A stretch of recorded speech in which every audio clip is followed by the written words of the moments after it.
जी, आप सभी का स्वागत है। अगर आप लोग मुझे सुन रहे हैं तो प्लीज़ आपका जो रिस्पॉन्स है वो मुझे दीजिए। प्रकाश उसमें दिख रहा हूँ मैं। हाँ अभी आया। ओके ओके आप सभी का स्वागत है प्रभु यीशु मसीह के नाम में। और मुझे काफ़ी वक्त लग गया क्योंकि थोड़ा सा नेटवर्क का प्रॉब्लम चल रहा है यहाँ पे, जिसकी वजह से मैं लेट हूँ। उसके लिए मैं क्षमा चाहता हूँ। नीता, आपका धन्यवाद कि आपने मुझे वेलकम किया। प्रकाश, प्रेज द लॉर्ड। और जितने लोग जुड़ते जा रहे हैं, थैंक यू सो मच आपका जुड़ने के लिए। चलिए सीधा मुद्दे पर आते हैं क्योंकि मैं थोड़ा सा लेट हो गया हूँ। और अगर आप मुझे सुन रहे हैं तो नीचे आप लोग टाइप कर सकते हैं कि voice is clear and visual is clear, I mean the picture is clear, ताकि हम जल्दी से बात कर सकें। Thank you Neeta. Voice is yes clear, thank you so much. Okay, सबसे पहले जो फेसबुक में हैं आपको, जो यूट्यूब पे मुझे सुनने वाले हैं आपको, मैं प्रभु यीशु मसीह के नाम में आपका स्वागत करता हूं। और आप लोग मेरे वीडियोस को देखते हैं, पसंद करते हैं, शेयर करते हैं, कमेंट्स करते हैं, और मैं समझता हूं कि इसके वजह से परमेश्वर का राज्य बढ़ेगा और प्रभु के नाम का महिमा होगा और वचन जो है वो फैलने पाएगा। साथ ही साथ एक छोटी सी रिक्वेस्ट मैं और करना चाहूँगा इसके पहले कि मैं आगे बढ़ूँ।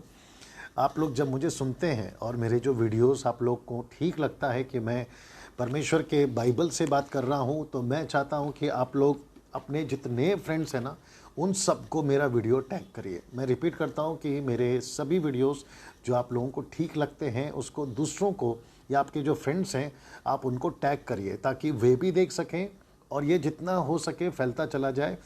सही शिक्षा है ना, वचन के अनुसार सही शिक्षा फैलती चली जाए। उसके लिए मैं चाहता हूँ कि आप लोग ये छोटा सा काम ज़रूर करें। और साथ ही साथ जो लोग फेसबुक पे हैं, मैं आपको कहना चाहता हूँ, क्षमा करें, जो यूट्यूब पे है, मैं आपको कहना चाहता हूँ कि आप सभी जब मेरे वीडियोस को देखते हैं और आपको ठीक लगता है, आपको अच्छा लगता है, तो मैं चाहता हूँ कि आप लोग दूसरों को इनवाइट करें सब्सक्राइब करने के लिए। और याद रखिए, मैं पैसे नहीं कमाता, मुझे पैसे यूट्यूब वाले नहीं देते, मेरे घर पे कोई चेक नहीं आता, मेरे अकाउंट में कोई पैसे नहीं आते। ये बिल्कुल मुफ्त है जो मैं करता हूँ। और अगर आप लोग अभी देख रहे हैं, जितने भी जुड़ रहे हैं, मैं आप सभी को कहना चाहता हूँ कि आप लोग अगर अभी किसी को टैग करना चाहते ताकि वो भी मुझे सुन सके, तो प्लीज़ आप लोग ये करिएगा। चलिए मैं सबसे पहले सीधे टॉपिक पे आता हूँ। ऊपर अगर आपने देखा होगा जहाँ पे लिखा है कि क्या स्त्री पास्टर बन सकती है, क्वेश्चन मार्क। इंग्लिश में can women B a pastor, question mark. तो मैं समझता हूँ कि ये जो सब्जेक्ट है ये बहुत ही इंटरेस्टिंग सब्जेक्ट है। और सेम टाइम इसको बोलने के लिए या इसको बात करने के लिए मैं समझता हूँ कि बहुत कम लोग इसके ऊपर बात करते हैं और लोग इस सब्जेक्ट को नहीं छेड़ते हैं, सिर्फ दो वचन की वजह से। और वो जो दो वचन है वो कौन सा है मैं आपको जल्दी से बताऊंगा ना। इसके पहले कि मैं इसको शुरू करूं, मैं एक चीज़ और क्लियर कर देता हूं कि मैं पेंटिकॉस्टल की तरफ से बात नहीं करता, मैं प्रोटेस्टेंट की तरफ से बात नहीं करता, मैं कैरिस्मेटिक ग्रुप की तरफ से बात नहीं करता, मैं कैथलिक चर्च के ग्रुप से की तरफ से बात नहीं करता, मैं किसी भी इंडिपेंडेंट चर्च या किसी भी नेशनल इंटरनेशनल चर्च की तरफ से बात नहीं करता। मैं सिर्फ और सिर्फ परमेश्वर के वचन की तरफ से बात कर रहा हूँ। अगर आपने नहीं सुना, मैं रिपीट करता हूँ कि पास्टर डैनियल किसी को पब्लिसिटी नहीं करते, किसी को एंडोर्स नहीं करते। मैं सिर्फ और सिर्फ वचन से बात करता हूँ और जो कुछ यहाँ है मैं उसी की तरफ से बात करता हूँ। ये मेरा बोलना उचित था। मैंने आजकल इसको बोलना शुरू किया ना। मैं चाहता हूँ कि अभी हम सबसे पहले जल्दी से ये जो दो वचन हैं इसके ऊपर आ जाएं। मैं सब्जेक्ट को रिपीट कर देता हूँ वापस से। लिखा है क्या स्त्री, जो आपने ऊपर पढ़ा होगा, क्या स्त्री पास्टर बन सकती है, सेविका का कर सकती है, सेविका बन सकती है। इंग्लिश में can women B a pastor, इसके ऊपर मेरा आज ये सब्जेक्ट है। और मैं रिक्वेस्ट करता हूँ कि जो लोग फेसबुक पे, यूट्यूब पे मुझे सुन रहे हैं, मैं रिक्वेस्ट करता हूँ कि आखिर तक सुनिए। बीच में अगर आप सब्जेक्ट को छोड़ के जाओगे तो आप नहीं समझ पाओगे। तो ये कम से कम 1 घंटे तक चलेगा और मैं रिक्वेस्ट करता हूँ कि आखिर तक देखिए और ज़रूर आप समझ पाओगे। खास करके जो मुंबई के पास्टर्स, पुणे के पास्टर्स, नागपुर के पास्टर्स, पंजाब के पास्टर्स, गुजरात के पास्टर्स, बेंगलोर के पास्टर्स, भारत के 29 राज्य के जितने भी सेवक हैं, मैं उन सभी को पर्सनली वेलकम करता हूं इस वीडियो को देखने के लिए। और अगर आप फेसबुक पे हैं तो इसको ज़रूर देखें, अभी या लाइव है तो ज़रूर देखें, यूट्यूब पे हैं तो आप लोग ज़रूर देखें, दूसरे को शेयर करें। दूसरी चीज़, जो नेशनली इंटरनेशनली जो मुझे वॉच कर रहे हैं, चाहे आप इटली से हो, आप मॉरिशस से हो, अफ्रीका से हो, यूके से हैं, आप जहां से भी हैं, मैं आपका वेलकम करता हूं, स्वागत करता हूं। आप लोग भी इसको जितना हो सके टैग करें, सब्सक्राइब करें। मैं रिपीट कर देता हूं, पास्टर डैनियल राज पैसे नहीं कमाता। चलिए शुरू करने जा रहा हूं, अगर आप लोग तैयार हैं। मैं रिपीट करता हूं कि 2 वचन ऐसे हैं जिसकी वजह से बहुत सारी स्त्रियों को और बहुत सारी महिलाओं को रोक दिया गया है कि वो सेवा पुलपिट पे कलीसिया में नहीं कर सके। मैं सबसे पहले उसी को रखता हूं कि वो क्या कहता है इन कॉन्टेक्स्ट। याद रखिए, इन कॉन्टेक्स्ट। आइए पढ़ते हैं पहला कुरिन्थियों उसका 14 अध्याय वचन 34। 1 Corinthians chapter 14 and verse 34। आइए सुनते हैं। स्त्रियां कलीसिया की सभा में चुप रहे। वापस। स्त्रियां कलीसिया की सभा में चुप रहे। बस यहाँ पे पौलुस कहता है कि जो स्त्री है वो कलीसिया की सभा में चुप रहे। तो इसका मतलब है कि यहाँ पे पौलुस ने जब लिखा स्त्री कलीसिया में चुप रहे, तो सिर्फ इसको इतना सा जो ढांचा है या इतना सा जो पोर्शन है उसको उठा लिया गया है। ये नहीं सोचा गया कि क्यों लिखा, ये नहीं सोचा गया कि किसको लिखा गया, ये स्त्री कौन है, कलीसिया में पौलुस ने क्यों कहा, इसका ऊपर नीचे आगे पीछे इफ वाई बट ये सब नहीं देखा गया और इसको सिर्फ इतना सा उठाकर कई महिलाओं पर इसको थोप दिया गया, ये कहकर कि देखो यहां लिखा है, देखो पवित्र शास्त्र में लिखा है, इसलिए आप जो है चर्च में चुप रहेंगी, आप बात नहीं कर सकती। यह है पहला वचन। मैं इसको क्लियर करूंगा कॉन्टेक्स्ट में। आइए दूसरा वचन जिसकी वजह से रोका जाता है उसको देखते हैं। पहला तिमोथी उसका 2 अध्याय वचन 11। 1 Timothy chapter 2 verse 11। आइए सुनते हैं। इसी प्रकार से जी, पहला तिमोथी 2 अध्याय वचन 11। इसी प्रकार से जी, स्त्रियों को भी हाँ, गंभीर होना चाहिए। नहीं, पहला तिमोथी 2 अध्याय वचन, आप 2 अध्याय, पहला तिमोथी 2 अध्याय वचन 11। स्त्री को चुपचाप पूरी जी। अधीनता से सीखना चाहिए। वापस पढ़िए। स्त्री को चुपचाप पूरी अधीनता से सीखना चाहिए। और आगे मैं कहता हूँ पौलुस कहता है कि स्त्री जी, न उपदेश करे हाँ, और न पुरुष पर आज्ञा चले। एक मिनट, पहला लिखा है वो ना तो उपदेश करे और ना पुरुष पर आज्ञा चलाए। नाउ मैं चाहता हूं कि ये जो 2 चीजें हैं इसको कॉन्टेक्स्ट में समझने से पहले मैं चाहता हूं कि पतरस ने पौलुस के लेटर्स के बारे में क्या लिखा है और पौलुस के लेटर्स कैसे होते थे उन दिनों में जब उस वक्त में कलीसिया पढ़ती थी। याद रखो, पौलुस लेटर लेकर पर्सनली चर्च टू चर्च नहीं जाता था। मैं रिपीट करता हूं, पौलुस लेटर्स लेकर चर्च टू चर्च नहीं जाता था। उसके लेटर्स को लेकर, उसकी पत्रियों को लेकर, चाहे वो रोमियों की हो, कुरिन्थियों की हो, गलतियों की हो, इफिसियों की हो, कुलुसियों की हो, ये जितनी भी लेटर्स है ना, इनको लेकर पौलुस नहीं जाता था। इनको लेकर या तो तिमोथी जाता था या उसके लोग जाते थे और उनके बिहाफ में लोग पढ़ते थे कि देखो परमेश्वर ने पौलुस को ये बातें बताई है। बड़े ध्यान से सुनना भैया, बहुत बहुत ज़रूरी है कि मैं क्या बोलने की कोशिश कर रहा हूँ। तो पौलुस की लेटर पहुंचाई जाती थी, पौलुस के लेटर्स को दूसरे जाकर पढ़वाते थे। तो पतरस ने क्या कहा, क्योंकि पतरस को कुछ चीज़ें पता चली, और याद रखिए पौलुस से पहले पतरस था और पतरस हर कलीसियाओं में से वाकिफ था। तो जब पतरस की, क्षमा करें, जब पौलुस की लेटर आती थी ना, तो वो क्या करते थे, पौलुस की लेटर को पढ़ते थे। तो पतरस ने कैसे बोला, आइए सुनते हैं। 2 पतरस 3 अध्याय वचन 16 से 17। 2 पतरस 3 अध्याय वचन 16 से 17। 2 Peter chapter 3 verse from 16 to 17। आइए सुनते हैं जी, बड़े ध्यान से सुनिए please. 2 Peter chapter 3 verse 16 to 17। आइए पढ़ते हैं।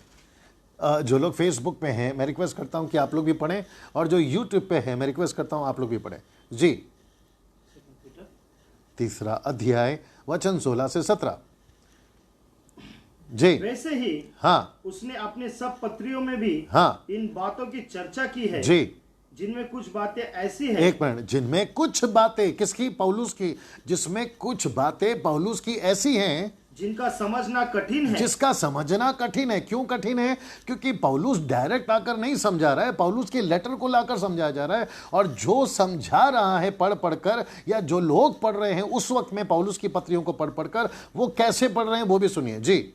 और अनपढ़, एक मिनट, लिखा है कि अनपढ़। याद रखो, उन दिनों में इतनी पढ़ाई नहीं थी जितनी कि आज है, उतना जो है एजुकेशन नहीं था जितना कि आज है। आगे, और चंचल लोग, और अनपढ़ और चंचल लोग उनके अर्थों को भी, उनके अर्थों को, किसके अर्थों को? पौलुस के अर्थों को, पवित्र शास्त्र की पवित्र शास्त्र की अन्य बातों की नहीं, खींच तान कर, इंग्लिश में लिखा ट्विस्ट कर कर, अपने ही नाश का कारण अपने ही नाश का कारण बनाते हैं। तो इसका मतलब है कि पतरस जब देखता था पौलुस के लेटर को, तो उसने कहा यार वो जो पौलुस है ना, वो बोलता कुछ और है, आप लोग पढ़ते कुछ और हो, समझते कुछ और हो।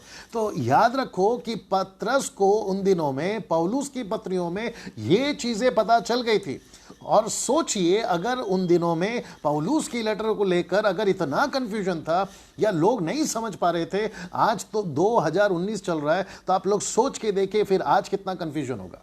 और मैं रिपीट करता हूं, जितने भी बाइबल स्कॉलर्स हैं, चाहे नेशनल हो या इंटरनेशनल हो, वो जब बाइबल को पढ़ते हैं और कोई डॉक्ट्रिन बनाते हैं ना, चाहे कोई भी सिद्धांत हो, चाहे वो बपतिस्मा का हो, चाहे यीशु के द्वारा उद्धार का हो, परमेश्वर पिता हो, त्रिएक परमेश्वर हो, सैल्वेशन हो, ये इवन गिफ्ट्स हो, फाइवफोल्ड मिनिस्ट्री हो, ये जब तक 2-3 वचन या फिर कम से कम उससे ज्यादा वचन जब तक सपोर्टेड नहीं मिलते, किसी भी प्रकार से कोई भी डॉक्ट्रिन नहीं बनाते।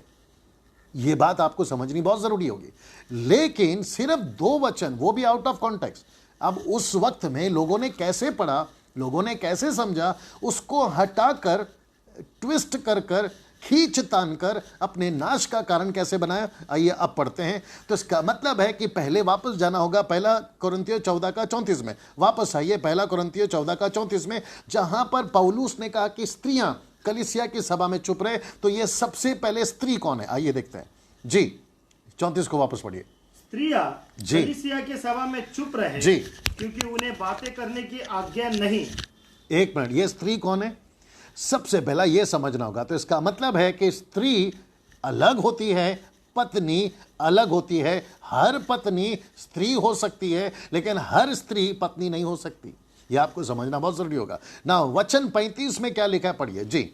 वचन 35 में उसी का जी 35। यदि वे कुछ सीखना चाहे, एक मिनट, यदि वे, इसका मतलब क्या है? जो इस वक्त में शोर कर रही थी, जिसको पौलुस ने अभी अभी कहा कि तुम चुप रहो, अगर ऐसी स्त्रियां कुछ सीखना चाहती हैं तो घर में, एक मिनट, शब्द को ध्यान दीजिए, घर में अपने अपने पति से पूछे। तो इसका मतलब क्या है कि जिसको पौलुस ने कहा चुप रहे, वो दरअसल में किसी की पत्नी है।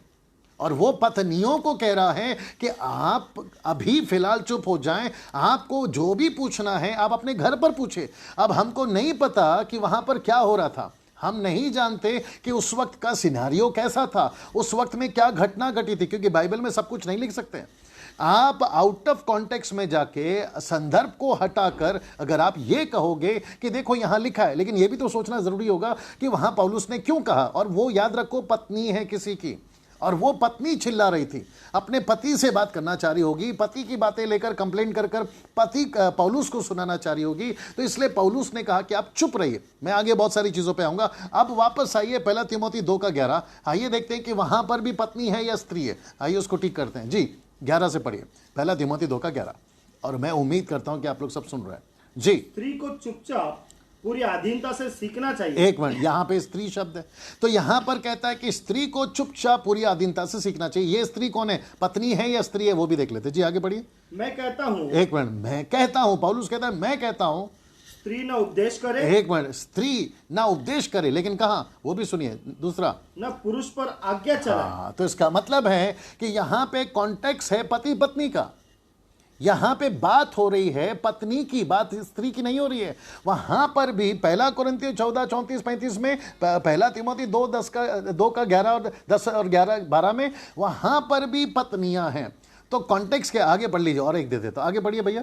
जी। परंतु चुपचाप रहे क्योंकि आदम ये पहले देखिए आदम आ गया ना अभी, और फिर उसके बाद में हवा बहकाई गई। तो कॉन्टेक्स्ट है पति पत्नी का, कॉन्टेक्स्ट है हस्बैंड वाइफ का, कॉन्टेक्स्ट है आदम और हवा का। हम ये दो आयतें उठाकर हम कैसे बोल सकते हैं, और वो भी पूरी दुनिया की महिलाओं को। ये लेटर कोरिन्थियों के लिए, ये लेटर तिमोती के लिए, इफिसुस के सिटी में, कलीसिया में, और वहाँ पे हम नहीं जानते कि घटना क्या घटी। वहाँ का जो सिटी है, वहाँ का कल्चर क्या है, वो हम नहीं जानते हैं। हो सकता है कि आज भी कुछ कुछ कल्चरों में पत्नियों को बीच सभा में पति के साथ बात करने की इजाज़त आज भी नहीं है बहुत सारी कंट्रीज में। अगर आप अरब कंट्री में चले जाएं तो जो पुरुष हैं, जो मेन हैं, उनको फर्स्ट सिटीजनशिप है, लेकिन जो औरतें हैं, वुमेन, उनको सेकंड सिटीजनशिप है। आज भी चलता है। बहुत सारी महिलाएं बहुत सारी कंट्रीज में पुरुष के सामने जब भीड़ लगी होती है वो बात नहीं करते हैं। तो पौलुस यहाँ पे क्या गलती कर रहा है? वो यही कह रहा है। और याद रखो, चर्च की बात नहीं हो रही है। अगर आप चर्च की बात करेंगे तो मैं वहां पर आऊंगा जहां पे पहला कुरिन्थियों उसका 11वां अध्याय में आऊंगा। वहां पर कहते हैं कि सर पे ओढ़नी ओढ़कर वो प्रार्थना भी कर सकती है, वो भविष्यवाणी भी कर सकती है, और भविष्यवाणी का मतलब है प्रचार करना। मैं उसके ऊपर आऊंगा बाद में। लेकिन यहाँ पे दो वचन को, जो कि कुछ लोग, अभी एक व्यक्ति जो फेसबुक पे जब मैंने पोस्ट डाला था कि I will be speaking on women's, can she be a pastor, तो एक व्यक्ति ने नीचे यही वचन डाल दिया था, पहला तिमोथी 2:11, और वो कहता है कि स्त्री को बात नहीं करना है। अरे मेरे दोस्त, पहला ये तो पता लगाओ कि वो स्त्री है या पत्नी है। आप एक पत्नी को लेटर लिखते हो तो आप पत्नी को ही संबोधित करते हो। जब आप किसी स्त्री को लेटर लिखते हो तो आप स्त्री को संबोधित करते हो, एड्रेस करते हो। ये चीज़ें हम बाइबल पढ़ते वक्त में क्यों नहीं समझ पाते हैं? तो मैं यहाँ से अब आगे बढ़ना चाहूँगा, और दिमाग में याद रखिए कि पौलुस की पत्रियाँ लोगों को गलत तरीके से पढ़कर सुनाई जाती थी। इसलिए पतरस ने कहा कि पौलुस की बहुत सारी लेटर हमें समझ में नहीं आती, और जो अनपढ़ हैं और जो चंचल हैं, जो वचन को ट्विस्ट कर देते हैं और पौलुस की जो सही अर्थ है उसको बिगाड़ देते हैं, और उसके चलते बहुत सारा नुकसान तब भी हुआ था, आज भी हुआ है। कलीसिया ऐसे मूर्खों की वजह से, ऐसे गलत शिक्षाओं के वजह से परमेश्वर का राज्य, मेरा अगला लास्ट वाला टॉपिक कौन सा था, परमेश्वर के राज्य में बड़े प्रबल से प्रवेश करना पड़ रहा है। तो ऐसे लोगों की वजह से, जो ना खुद ठीक से पढ़ते हैं, ना समझते हैं, ना जाने परमेश्वर के राज्य में अभी तक कितनी महिलाओं को सेवकाई करते वक्त में उन्होंने अपनी मूर्खता की वजह से रोक दिया। यह समझना बहुत जरूरी है सर। ना मैं चाहता हूं कि पौलुस को क्या स्त्रियों से, महिलाओं से, पत्नियों से, बेटियों से कोई समस्या थी?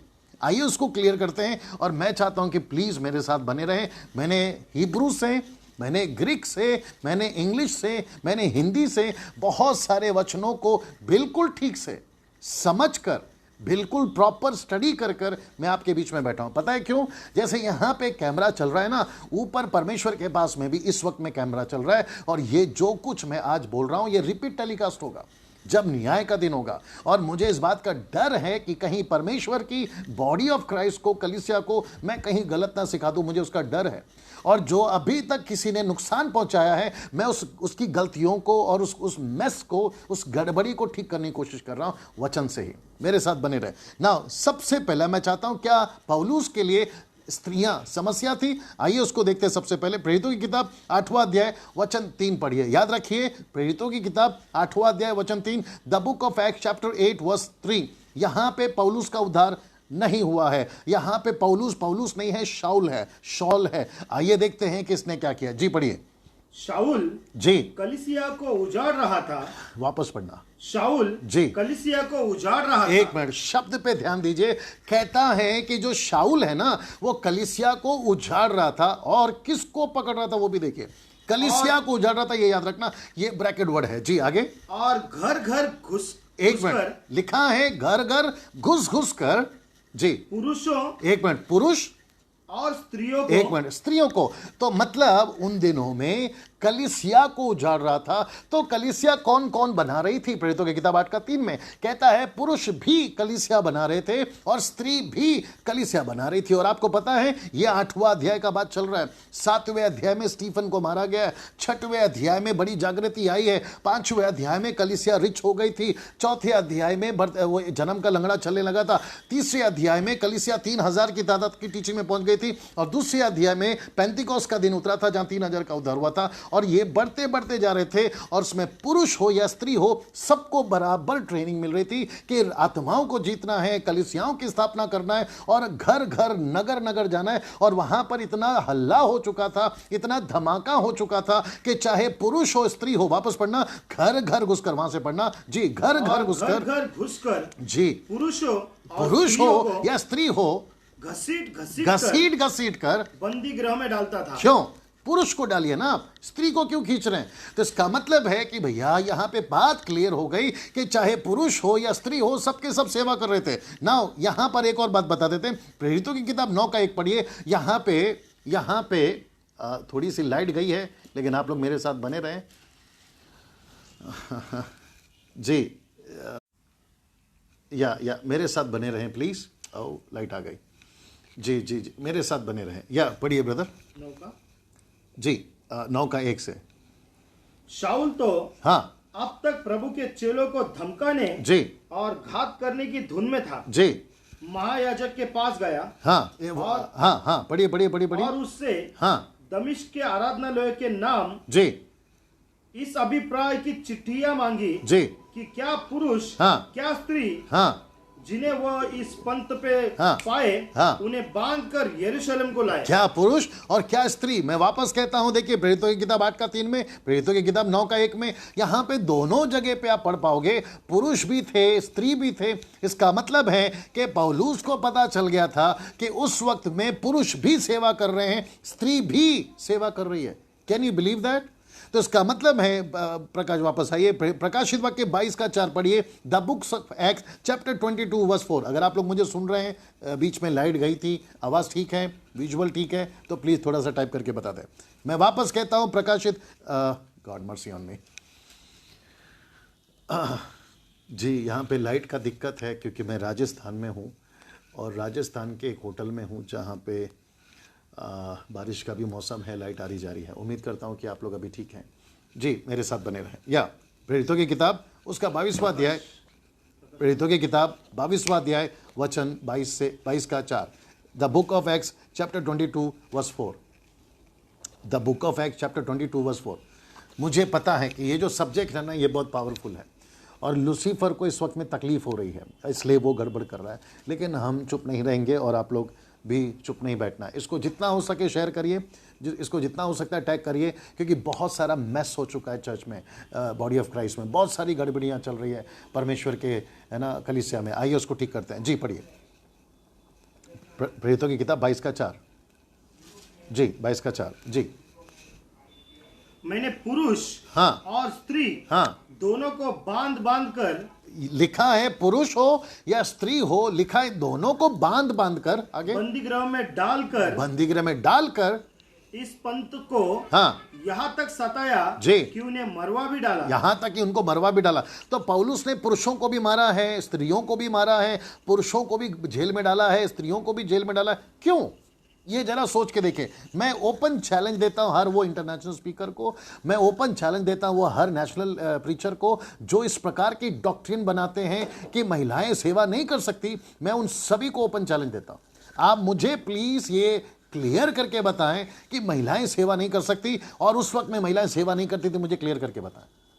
मैं आगे तो बहुत कुछ है, अभी मैं आ रहा हूं, लेकिन मैं चाहता हूं कि आप ये बात को समझे कि पौलुस के टाइम पे जब वो शॉल था, महिलाएं सेवा करती थी ना। मैं चाहता हूं कि कुछ चीजें मैं आपको क्लियर करता जाऊं। जब पौलुस पॉल बन गया, यानी कि शॉल जब पॉल बन गया, तो देखते हैं कि उसकी पहली दासी यानी फर्स्ट डिसाइपल कौन थी? एक पति पत्नी थे, कपल्स थे, उनका नाम है एक्विला और प्रिसिल्ला। आइए देखते हैं कहां कहां पर दोनों का जिक्र है। प्रेरितों की किताब उसका 18 अध्याय वचन 2। मेरे साथ बने रहे। अगर मेरी आवाज ठीक है तो प्लीज मुझे थंब भेजें या फिर वॉइस इज क्लियर ऐसा टाइप करके भेजें जी, क्योंकि लाइट गई है, आ रही जा रही है जी। वहां उसे जी अक्विला नामक एक यहूदी जी रोम से निकल जाने की आज्ञा दी थी जी, इसलिए वो उनके साथ यहाँ गया जी। तो इसका मतलब है कि पहला शब्द क्या कौन है? एक्विला और प्रिसिल्ला, ये दोनों पति पत्नी हैं। ओके, थैंक यू बॉबी, आवाज क्लियर है ना। मैं चाहता हूं कि 18 का 18 पढ़िए, प्रेरितों की किताब 18 का 18। थोड़ा वचन को मैं पढ़वा रहा हूं क्योंकि मैं चाहता हूं कि वचन से ही क्लियर हो कि ये बड़ा बड़ा सब्जेक्ट है। जैसे टंग्स बड़ा सब्जेक्ट है, ताइद बड़ा सब्जेक्ट है, कुछ कुछ और भी सब्जेक्ट हैं, मैं उसके ऊपर भी आऊंगा, जिसको कहते हैं पापा, आजकल लोग पापा बुला रहे हैं, मैं उसके ऊपर भी बात करने वाला हूं। जी अभी फिलहाल ये चलते हैं। जी पौलुस पढ़िए। बहुत दिन तक वहां रहा, फिर भाइयों से विदा होकर लिखा है कि भाइयों से विदा होकर, किंक्रिया में इसलिए सिर मुंडवाया जी क्योंकि उसने 18 मन्नत हाँ, मांगी थी। क्योंकि उसने मन्नत मांगी। कंप्लीट पढ़िए, पढ़ते रहिए। और जहाज पर जी सीरिया को चला गया जी, और उसके साथ एक मिनट जरा शब्द सुनिए, उसके साथ। प्रिस्किला, एक मिनट, पहला कौन आ गया? पहला कौन था? पति। अभी यहां पर नाम किसका आ गया? पत्नी का। पहला था एक्विला, अभी किसका नाम आ रहा है? प्रिस्किला। आगे पढ़ना। और अक्विला थे। सी, पहला पति का नाम था वचन 2 में, 18 का 2 में। अभी वचन 18 में पत्नी का नाम आगे आ गया। Can you believe that? ना मैं चाहता हूं कि उसी का 26 पढ़िए, 18 का 26 पढ़िए। यहां पे भी देखिए पत्नी का नाम आ गया।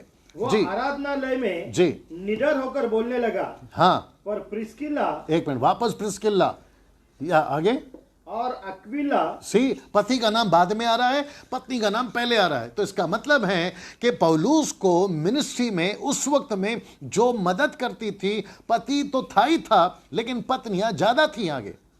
तो इसका मतलब है पौलुस को कभी महिलाओं से तकलीफ थी नहीं। अगर पौलुस महिलाओं को बांध कर जेल में डालता था, जब वो शाऊल था, तो उसको पता था कि परमेश्वर ने दोनों को चुना है, पुरुष हो या स्त्री। मैं उसके ऊपर भी आऊंगा अच्छे से। आइए कुछ और वचनों को पढ़ते हैं। आपने पौलुस की मिनिस्ट्री की पहली दासी यानी फर्स्ट डिसाइपल को सुना है। आइए मैं आपको आज फर्स्ट टाइम आपको पौलुस की पहले पास्टर से मिलाता हूं। याद रखो, पास्टर से। आइए पढ़ते हैं रोमियो किताब उसका 16 का 1। पौलुस की मिनिस्ट्री की पहली पास्टर। जी, मैं तुमसे फीबे के लिए, वापस पढ़ना। मैं तुमसे हाँ। फीबे के लिए, शब्द देखिए क्या लिखा है, फीबे।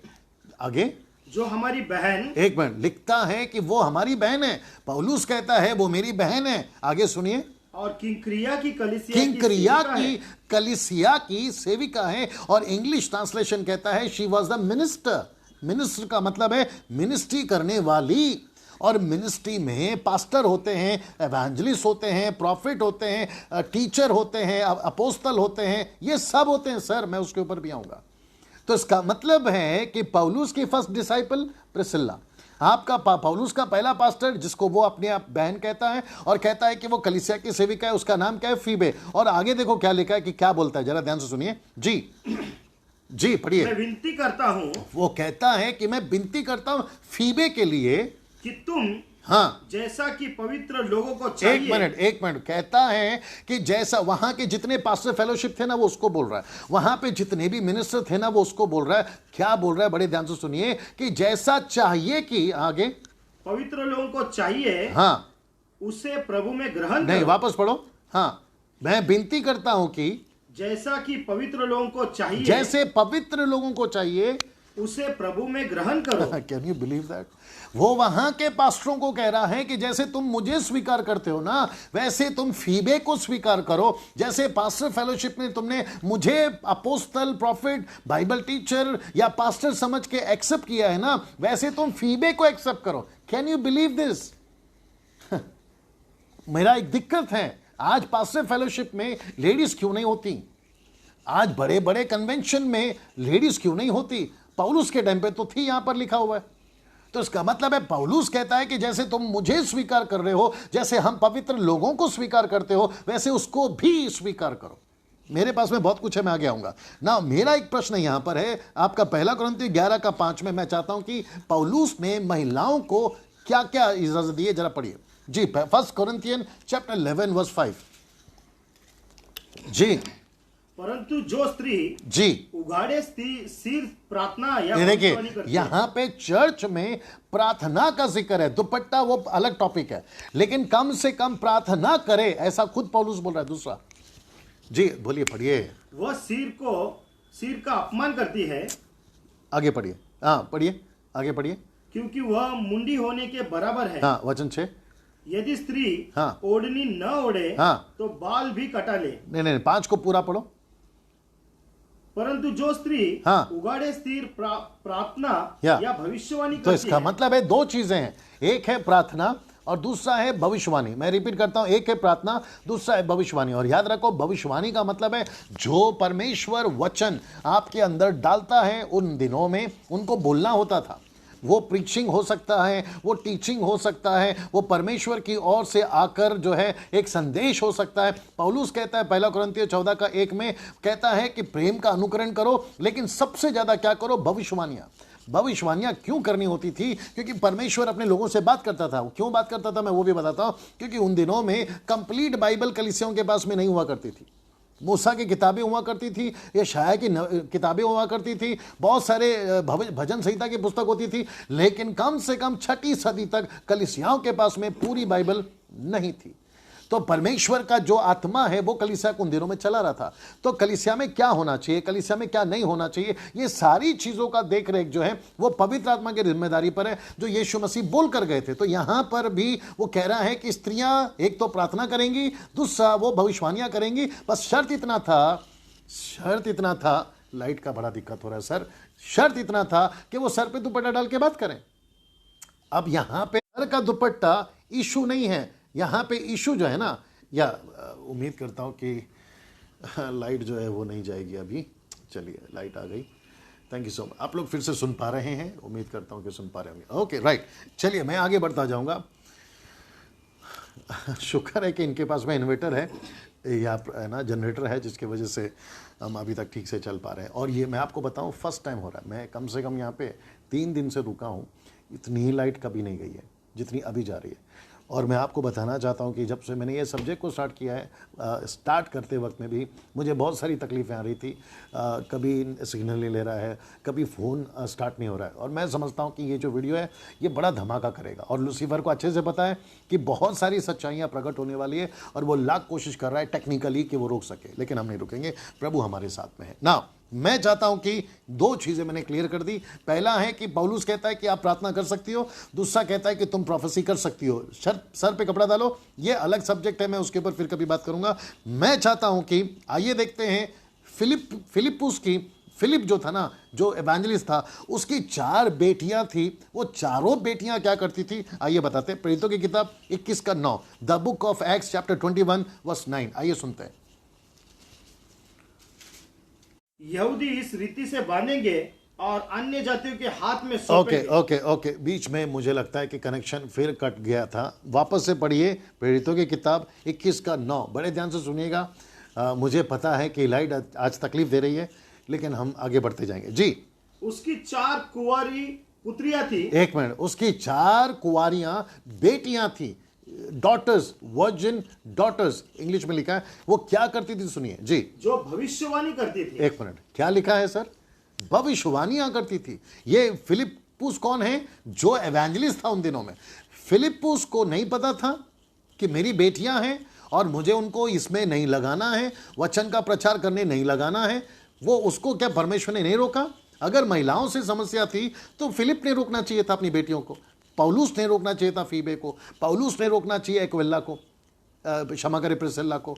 मुझे नहीं समझ में आता है आज आपको और मुझे क्या तकलीफ है जब परमेश्वर की मर्जी है कि कोई दासी खड़ी हो जाए। पंडिता रमाबाई कौन थी सर? एक लड़की थी ना, एक औरत थी ना। जब परमेश्वर उसके ऊपर अपनी आत्मा उंडेल सकता है तो फिर परमेश्वर किसी का भी इस्तेमाल कर सकता है। कम ऑन, यस और नो। और आपको शायद नहीं पता है कि आपके जो पॉल यंगीचो हैं, जो साउथ कोरिया में कम से कम 60% कंट्री वो क्रिश्चियन कंट्री है, और वहां पे 70% जो पास्टर्स है ना वो लेडीज है। तो परमेश्वर उनका इस्तेमाल कैसे कर रहा है फिर? और मुझे नहीं समझ में आता कि हम सिर्फ 2 वचन को लेकर आउट ऑफ कॉन्टेक्स्ट में कैसे जा सकते हैं, और कैसे 2 वचनों को 1 कुरिन्थियों 14:34, 1 तीमोथी 2:11 कैसे रोक सकते 2 वचन को लेकर, और वो भी आउट ऑफ कॉन्टेक्स्ट है। बात हो रही है पत्नियों की, आपने औरतों को चुप करा दिया है। मेरी आवाज़ आ रही है सर आप लोगों को? मेरा विजुअल क्लियर है? थोड़ा सा टाइप करके बता दे, थैंक यू सो मच ना। मैं चाहता हूं कि मैं यहां से आगे बढ़ूं। ये बहुत पावरफुल है सर, मुझे बड़ा अच्छा लग रहा है ये। अगर आपको आवाज़ ठीक से आ रही है तो मैं रिक्वेस्ट करता हूं कि प्लीज़ थोड़ा सा टाइप करते चले जाएं। और जो लोग यूट्यूब पे सुन रहे हैं मैं उनसे भी रिक्वेस्ट करूंगा कि आप लोग भी मेरे साथ बने रहें। ये फेसबुक का प्रॉब्लम चल रहा है लाइट की वजह से, लेकिन यूट्यूब पे बिल्कुल ठीक से चलेगा जब ये अपलोड हो जाएगा ना।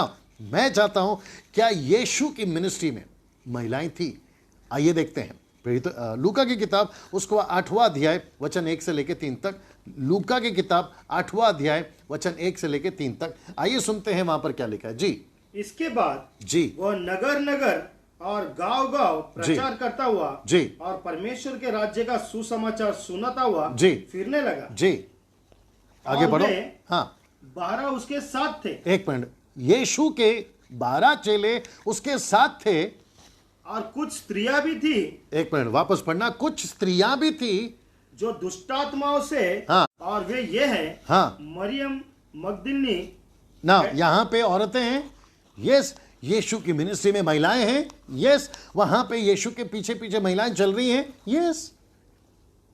तो इसका मतलब है, थैंक यू, है ना, जो लोग रिस्पॉन्स दे रहे हैं, थैंक यू सो मच कि आवाज़ क्लियर है, विजुअल क्लियर है। मैं वापस कहता हूं कि जो लोग जुड़ रहे हैं अभी, मैं रिक्वेस्ट करता हूं कि जुड़े जाएं, लास्ट तक सुने, क्योंकि आप लोग सेवक लोग हैं। मुझे पता है कि आप लोग, बहुत सारे पास्टर्स भी मुझे देख रहे हैं इस वक्त में। मैं उन सभी को रिक्वेस्ट करूंगा कि कहीं आपसे बड़ी गलती ना हो जाए, जैसे बहुत सारी गलतियां अभी तक हो चुकी हैं। और मैं कोशिश कर रहा हूं कि वो हर एक एरर को, वो हर एक मेस को मैं बीच में रखता चला जाऊं वचन के माध्यम से। अगर आपको ठीक लगता है आप उसको सुधारिए, नहीं तो याद रखिए एक दिन परमेश्वर को हम सभी को हिसाब देना है। और उस दिन कहीं परमेश्वर ये ना बोल बैठे कि मैंने डैनियल को भेजा था, डैनियल ने प्रचार किया था फेसबुक यूट्यूब के माध्यम से, और आप नहीं सुधरे, आप नहीं समझे, दिक्कत हो जाएगी। और मुझे एक और चीज़ बोलने दीजिए, जैसे मैं बहुत टाइम से चाह रहा था कि मैं बोलूँ, दिक्कत क्या पता है, जब हम भारतीय लोग कुछ नई चीज़ लाते हैं ना, एक्सेप्ट करने में दिक्कत होती है हम भारतीयों को। लेकिन अगर यही चीज़ कोई पश्चिम देश का लेकर आए, कोई बड़ा सेवक लेकर आए, गोरी चमड़ी वाला, काली चमड़ी वाला, यानी कि फॉरेनर्स, यानी कि निग्रूस, तो हम उसको इतनी जल्दी से स्वीकार करते हैं मानो परमेश्वर हमसे बात कर रहा है। मेरे दोस्त, मैं आपको पूछना चाहता हूं, क्या हम भारतीय परमेश्वर के लोग नहीं हैं? मतलब उनकी तरफ से आएगा तो प्रभु की ओर से, हमारी तरफ से आएगा तो क्या परमेश्वर की ओर से नहीं होता है? ये कंसेप्शन क्यों लेके चल रहे हैं सर आप लोग? आपको ऐसा क्यों लगता है कि परमेश्वर भारत के लोगों से बात नहीं कर सकता? आपको ऐसा क्यों नहीं लगता कि परमेश्वर किसी को भी उठाकर बात कर सकता है? परमेश्वर ने 5000 की भीड़ को छोटे लड़के के द्वारा खाना खिलाया, बिलाम को गधी के द्वारा अक्ल दिलवाया, एलिया को कौवे के द्वारा खाना खिलवाया, नामान कोड़ी को एक छोटी लड़की के द्वारा चंगाई दिलवाया। परमेश्वर किसी का भी इस्तेमाल कर सकता है सर। आपने ये विचारधारा क्यों बना के रखी है? अभी बीच में मैं वीडियो देख रहा था, कुछ लोग साउथ अफ्रीका गए थे, कह रहे थे कि वहां से मिला है सामर्थ्य, वहां से मिला है अभिषेक। क्यों भाई, भारत में तकलीफ होती है क्या? परमेश्वर भारत में बात नहीं करता क्या आप लोगों से? यहां पे बैठ के प्रार्थना करिए ना, यहां पे बैठ के परमेश्वर के पास में घुटने पर आइए ना। जो परमेश्वर उनको वहां दे सकता है आपको नहीं दे सकता। और हमको ये भी नहीं पता है कि वहां से लेकर क्या आने वाले, वो एक अलग झेलना होगा। अभी आऊँगा उसके ऊपर भी फिर कभी बाद में। आइए, मैं चाहता हूं कि यीशु के साथ में मिनिस्ट्री थी, महिलाएं थी, सेविकाएं करती थी। आइए उसको देखते हैं। एक और वचन पढ़वाता हूं, और वहां है यीशु मसीह की मिनिस्ट्री में एक ऐसी औरत का सामना हुआ जिसका नाम है सामरी औरत। आइए उसको देखते हैं। यूहन्ना की किताब उसका 4था अध्याय वचन 1 से पढ़िए जी, जल्दी से जी। फिर जब प्रभु को मालूम हुआ कि फरीसियों ने सुना है कि यीशु यूहन्ना से अधिक चेले बनाता जी। और उन्हें बपतिस्मा देता है। जी आगे।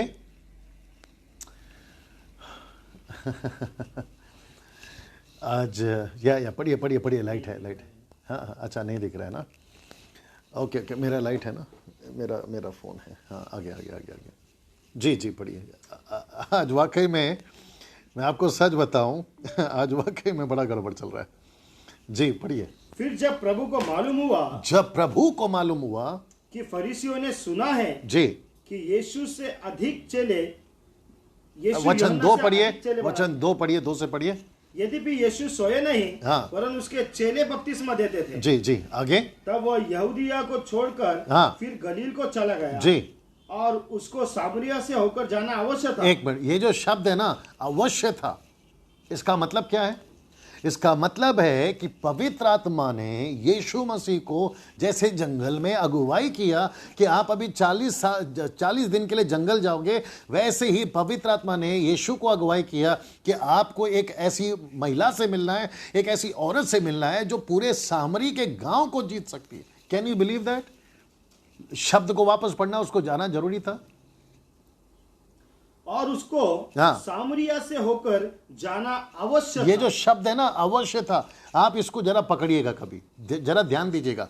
तो इसका मतलब है कि यीशु मसीह को जानबूझकर पवित्र आत्मा ने उस गांव के पास लेकर गया, उस बॉर्डर के पास लेकर गया और वहां पे कुएं की तरफ मार्गदर्शन किया। और याद रखो, यीशु के चेले उसके साथ नहीं थे, उनको सबको यीशु ने खाना लाने भेजा था। उनको कहा था कि आप मेरे साथ नहीं रहोगे। पता है क्यों? क्योंकि वहां पर यीशु मसीह की मिनिस्ट्री के लिए एक ऐसी महिला, एक ऐसी स्त्री, एक ऐसी वुमन तैयार होने जा रही थी, जहां पे यीशु खुद उसको तैयार कर रहा है और कह रहा है कि तुझे पूरे गांव को जीत के लेकर आना है। और मैं आपको बताऊं एंड क्या हुआ। अगर आप 43, 44, 45, 46 पढ़ोगे ना उसी का 4 का, तो आपको पता चलेगा कि यही वो औरत है जिसने पूरे गांव को प्रभु के राज्य के लिए जीता। और यही वो औरत थी जो पूरे गांव के लिए बपतिस्मा देने का कारण बनी। क्योंकि बाइबल में से मुझे कोई प्रूफ नहीं कर सकता कि यीशु मसीह उनको बपतिस्मा दिया था, क्योंकि अभी पढ़ा आपने, यीशु मसीह बपतिस्मा नहीं देते थे। और चेले कहां से देंगे? क्योंकि चेले तो यीशु मसीह के साथ में गांव से छोड़कर बाहर निकल गए 2 दिन के बाद। तो वो गांव के लोगों को चेला किसने बनाया होगा? गांव के लोगों को बपतिस्मा किसने दिया होगा? गांव में कलीसिया किसने स्टार्ट करी होगी? Can you believe that? तो इसका मतलब है कि ये जो औरत है ना, ये वो यीशु की पहली पास्टरनी हम बोल सकते हैं जो यीशु ने वहां पर चुनी थी। ना आगे मैं चाहता हूं कि आपको एक और वचन पढ़वाऊं ना। ओल्ड टेस्टामेंट में आपने एक औरत का नाम सुना होगा, दबोरा, और वो न्यायों की पुस्तक 4:4 में लिखा हुआ है। आइए सुनते हैं उसको। द बुक ऑफ जजेस चैप्टर 4 वर्स 4। मैं रिक्वेस्ट करता हूं कि जितने लोग मेरे साथ जुड़ते चले जा रहे हैं, मैं रिक्वेस्ट करता हूं आखिर तक सुनिएगा, बीच में मत छोड़ के जाइएगा, नहीं तो आप नहीं समझ पाओगे, दिक्कत हो जाएगी। और अगर आपके पास में टाइम नहीं है तो मैं इसको सेव कर रहा हूं, आप लोग जरूर उसको बाद में जाकर मेरे वॉल से आप लोग देख सकते हैं। द बुक ऑफ जजेस चैप्टर 4 वर्स 4 पढ़िए। उस समय जी लपीदोत की हाँ, स्त्री दबोरा, देखिए शब्द क्या है, लड़की का नाम क्या है, औरत का नाम क्या है? दबोरा जी। जो और वो नबिया कौन थी? थी। जो नबी थी, ये प्रॉफिटिस थी, भविष्यवक्तन थी। आगे इजरायलियों का न्याय करती थी। एक मिनट, किसका न्याय करती थी सर? आपने सुना, वहां पे लिखा है ये इजरायलियों का न्याय करती थी। तो इसका मतलब है कि परमेश्वर यहोवा को इससे तकलीफ नहीं हुई, ये औरत है। यीशु को सामरी औरत से तकलीफ नहीं हुई, पौलुस को एक्विला से तकलीफ नहीं हुई, पौलुस को फीबे से तकलीफ नहीं हुई। मेरा प्रश्न है फिर 21st मॉडर्न चर्चेस के कुछ ऐसे लोगों को जो अपने मर्जी से डॉक्ट्रिन बनाते हैं, आउट ऑफ कॉन्टेक्स्ट में जाके वचन को निकालते हैं और वो अपने तरीके से वचन को लाकर महिलाओं पे थोप देते हैं। सर आप लोगों को क्या तकलीफ है? परमेश्वर के कार्य में आप अपने आप को रुकावट का कारण क्यों बन रहे हैं? आपको पता है लूका 17:1 में क्या लिखा? नहीं पढ़ना, आप लोग पढ़ सकते हैं, प्रकाश को मैं रोक रहा हूं। वहां लिखा है ठोकरों का लगना जरूरी है, लेकिन हाय उस पर, मतलब श्रापित है वो जिसके कारण ठोकर लगती है। तो इसका मतलब क्या है? आप अपनी मर्जी से अगर कोई डॉक्ट्रिन बनाओगे ना, और अगर किसी को ठोकर लग गई तो बाइबल कहती है हाय उसके ऊपर। और आपको पता आगे क्या लिखा है? यीशु बोलते हैं, याद रखो, पौलुस पतरस नहीं, यीशु बोलते हैं उसके गले में चक्के का पाट डालकर उसको गहरे समुद्र में डाल दिया जाए।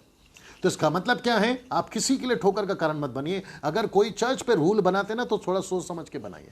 आप अगर चर्च में कोई डॉक्ट्रिन पास करते हैं ना, जरा सोच समझ के पास करिए। कहीं ऐसा ना हो कि आपकी जिंदगी में परमेश्वर का कोप आ जाए और आप ही परमेश्वर के न्याय के सिंहासन पे खड़े रहे। मत करिए सर ऐसा। आउट ऑफ कॉन्टेक्स्ट में जाके बाइबल का कोई भी डॉक्ट्रिन मत बनाइए ना। मैं चाहता हूं कि अगर दबोरा न्यायी थी, परमेश्वर के कार्य को करती थी, मैं चाहता हूं कि फिलिपियों 4:3 पढ़िए। आइए देखते हैं कि यहां पर क्या हुआ। कई औरतें, कई महिलाएं पौलुस के साथ में थी जो सेवा करी थी। पढ़िए फिलिपियों 4:3, फिलिपियंस 4:3 पढ़िए। हे सच्चे सहकर्मी जी, मैं तुझसे भी विनती करता हूँ हाँ, कि तू उन स्त्रियों की सहायता कर। एक मिनट, तू उन स्त्रियों की, उन औरतों की सहायता कर। किसकी? क्योंकि उन्होंने मेरे साथ, ये देखो शब्द देखे, उन्होंने मेरे साथ सुसमाचार फैलाने में क्लेमेंस और मेरे अन्य सहकर्मियों समेत हाँ, परिश्रम किया। देखो परिश्रम किया, मेहनत करिए। सुसमाचार क्या है सर?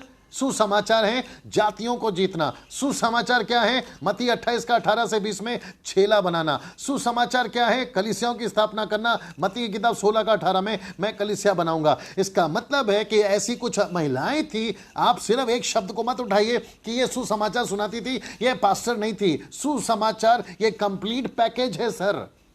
सुसमाचार में आपको सब कुछ करना होता है, आपको चेला बनाना होता है, आपको बपतिस्मा देना होता है, आपको घर घर जाके कलीसियाएं शुरू करनी पड़ती हैं, आपको उनको ट्रेन करना पड़ता है। तो पौलुस कह रहा है ऐसी औरतें थी, महिलाएं थी मेरे साथ में जिन्होंने बड़ा क्लेश उठाया, दुख उठाया सुसमाचार सुनाने में। Can you believe that?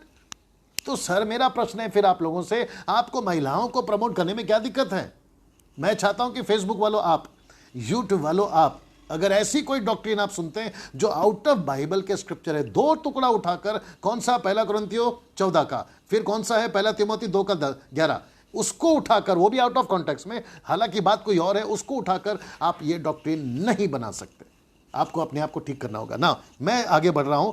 मैं चाहता हूं कि आपने कभी तय सोचा, आपने कभी दिमाग लगाया कि नूहा ने जब अपनी जहाज को खोला, खिड़की खोला, तो उसने 40 दिन के बाद जब पानी घट गया तो उसने किसको उड़ाया? कबूतर या कबूतरी? आइए उत्पत्ति 8:8 पढ़िए, और मैं चाहता हूं कि प्रकाश जल्दी से पढ़िए उत्पत्ति 8:8 पढ़िए। अब पहले से निकाल के रखा करिए प्लीज। उत्पत्ति 8:8। उस कबूतरी को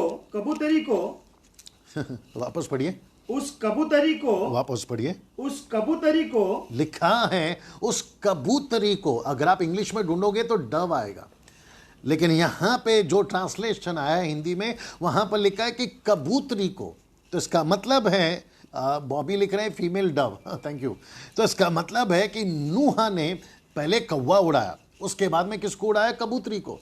आप सोच के देखिए कि परमेश्वर सिग्नल क्या दे रहा है। दूसरा मैं आपको बताऊं, बिलाम जो है ना, गिनती की किताब उसका 22 का अध्याय में, बिलाम द प्रॉफिट बलाम, उसको अक्ल किसने दी? आइए देखते हैं। गिनती की किताब उसका 22वां अध्याय वचन 28 पढ़िए।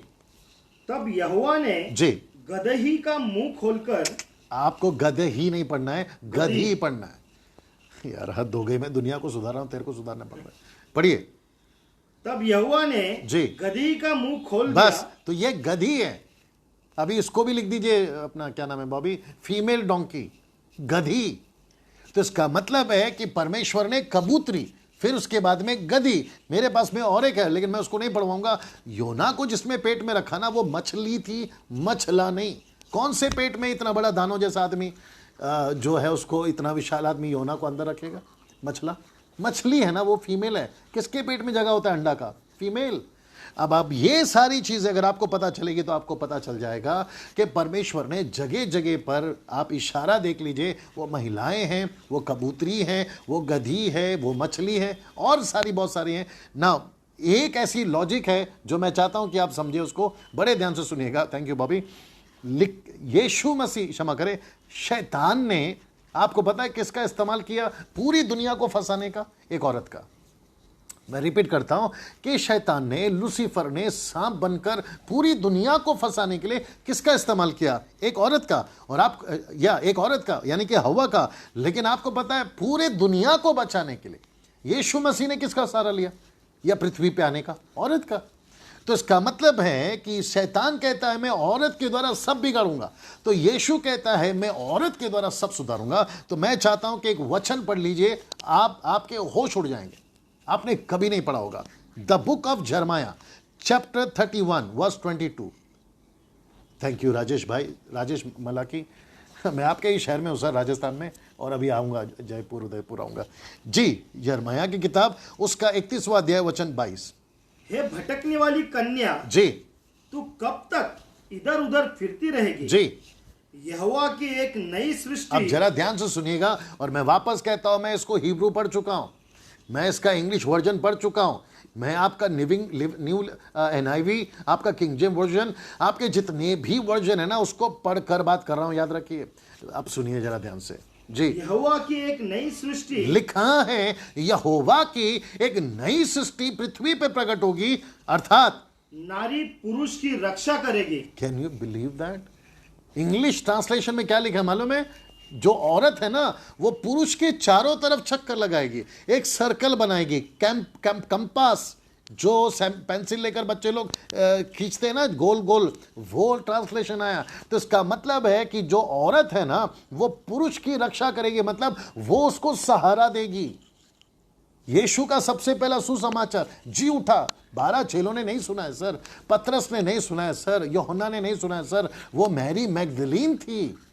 तो यीशु मसीह कहता है शैतान अगर तू औरत का इस्तेमाल करके पूरी दुनिया में पाप ला सकता है तो मैं मरियम के पेट से उद्धार ला सकता हूं। यानी यीशु मसीह एक औरत के द्वारा कुंवारी गर्भवती होगी।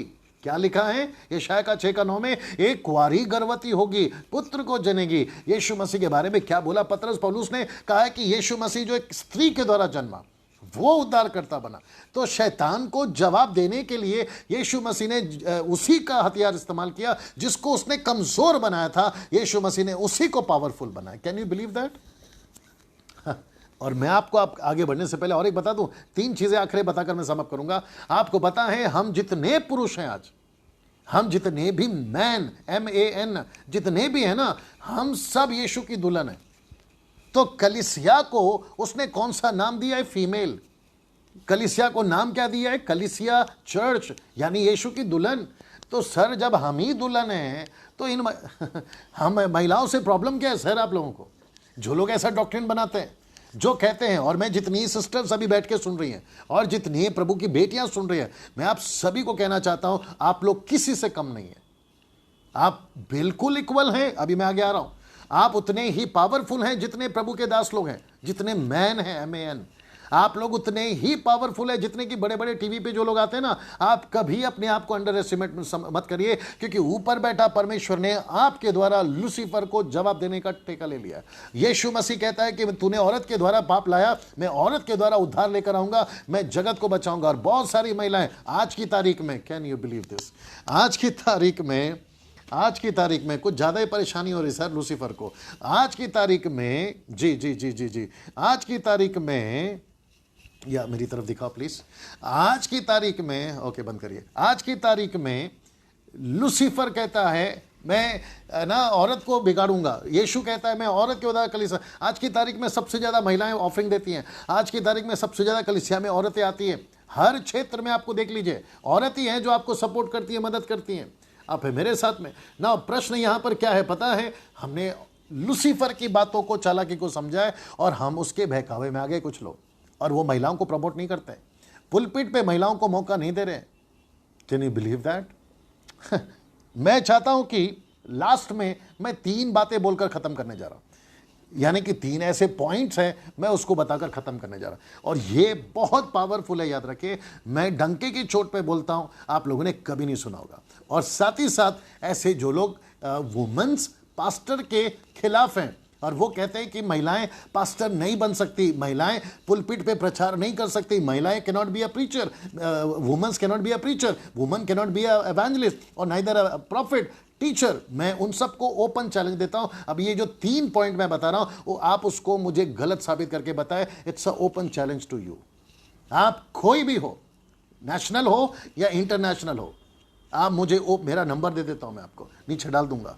आपको मैं ओपन चैलेंज देता हूं। अब ये जो 3 पॉइंट मैं बता रहा हूं, आप मुझे इसमें से आप मुझे साबित करके बताइए कि मैं गलत हूं।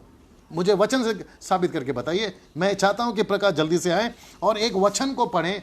जी, मैं चाहता हूं कि जो 3 पॉइंट है उसमें से पहला पॉइंट मैं रखने जा रहा हूं जो अभी तक मैंने बताया। आप उसको प्लीज ध्यान दीजिएगा, ये सेव हो जाएगा। आप लोग इसको जरूर सुनिएगा बाद में आराम से। आइए, सबसे पहले मैं चाहता हूं कि मैं आपको ये पहला पॉइंट रखूं जो 3 में से पहला एक है। उत्पत्ति की किताब उसका पहला अध्याय वचन 26 और 28। फिर परमेश्वर ने कहा, हम मनुष्य को अपने स्वरूप के अनुसार अपनी समानता में बनाए। वापस पढ़ना। फिर परमेश्वर ने कहा, जी, हम मनुष्य को अपने स्वरूप के अनुसार अपनी समानता में बनाए। जरा शब्द को ध्यान देना, हम मनुष्य को, इसका मतलब क्या है? किस किस को? आइए सुनते हैं। अपनी समानता में बनाए, किस किस को? आगे पढ़िए प्लीज। जी पढ़ो। और वे समुद्र की मछलियों जी और आकाश के पक्षियों जी और घरेलू पशुओं जी और सारी पृथ्वी पर जी सब रेंगने वाले जंतु पर जी जो पृथ्वी पर रेंगते हैं जी अधिकार रखे। आगे आगे तब परमेश्वर ने एक मिनट मनुष्य जरा को ध्यान से सुनना।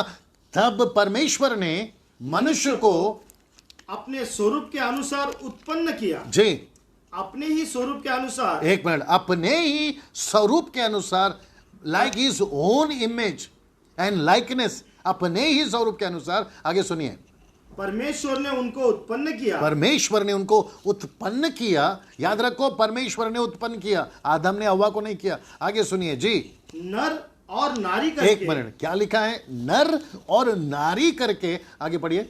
उसने मनुष्य की सृष्टि उसने की मनुष्यों की सृष्टि की, मनुष्य की सृष्टि की। आगे, और परमेश्वर ने उनको आशीष दी आशीष दी और उनसे कहा, और कहा, फूलो फलो फूलो फलो और पृथ्वी में भर जाओ। पृथ्वी में भर जाओ। एक उनको आशीष दी और दूसरा कहता है अधिकार दी। कंप्लीट करना, अधिकार।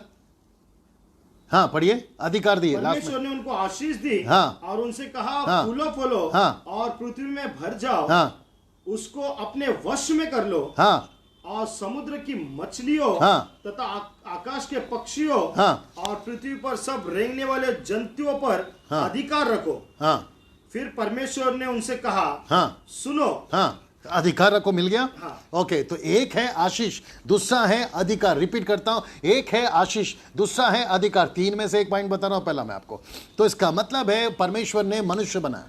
मनुष्य में दो कैटेगरी बनाए, एक है पुरुष, दूसरा है स्त्री। मैं रिपीट करता हूं, एक है पुरुष, दूसरा है स्त्री। उसने जितना अधिकार पुरुष को दिया उतना अधिकार स्त्री को दिया। जितनी आशीष पुरुष को दी उतनी अधिक आशीष औरत को दी।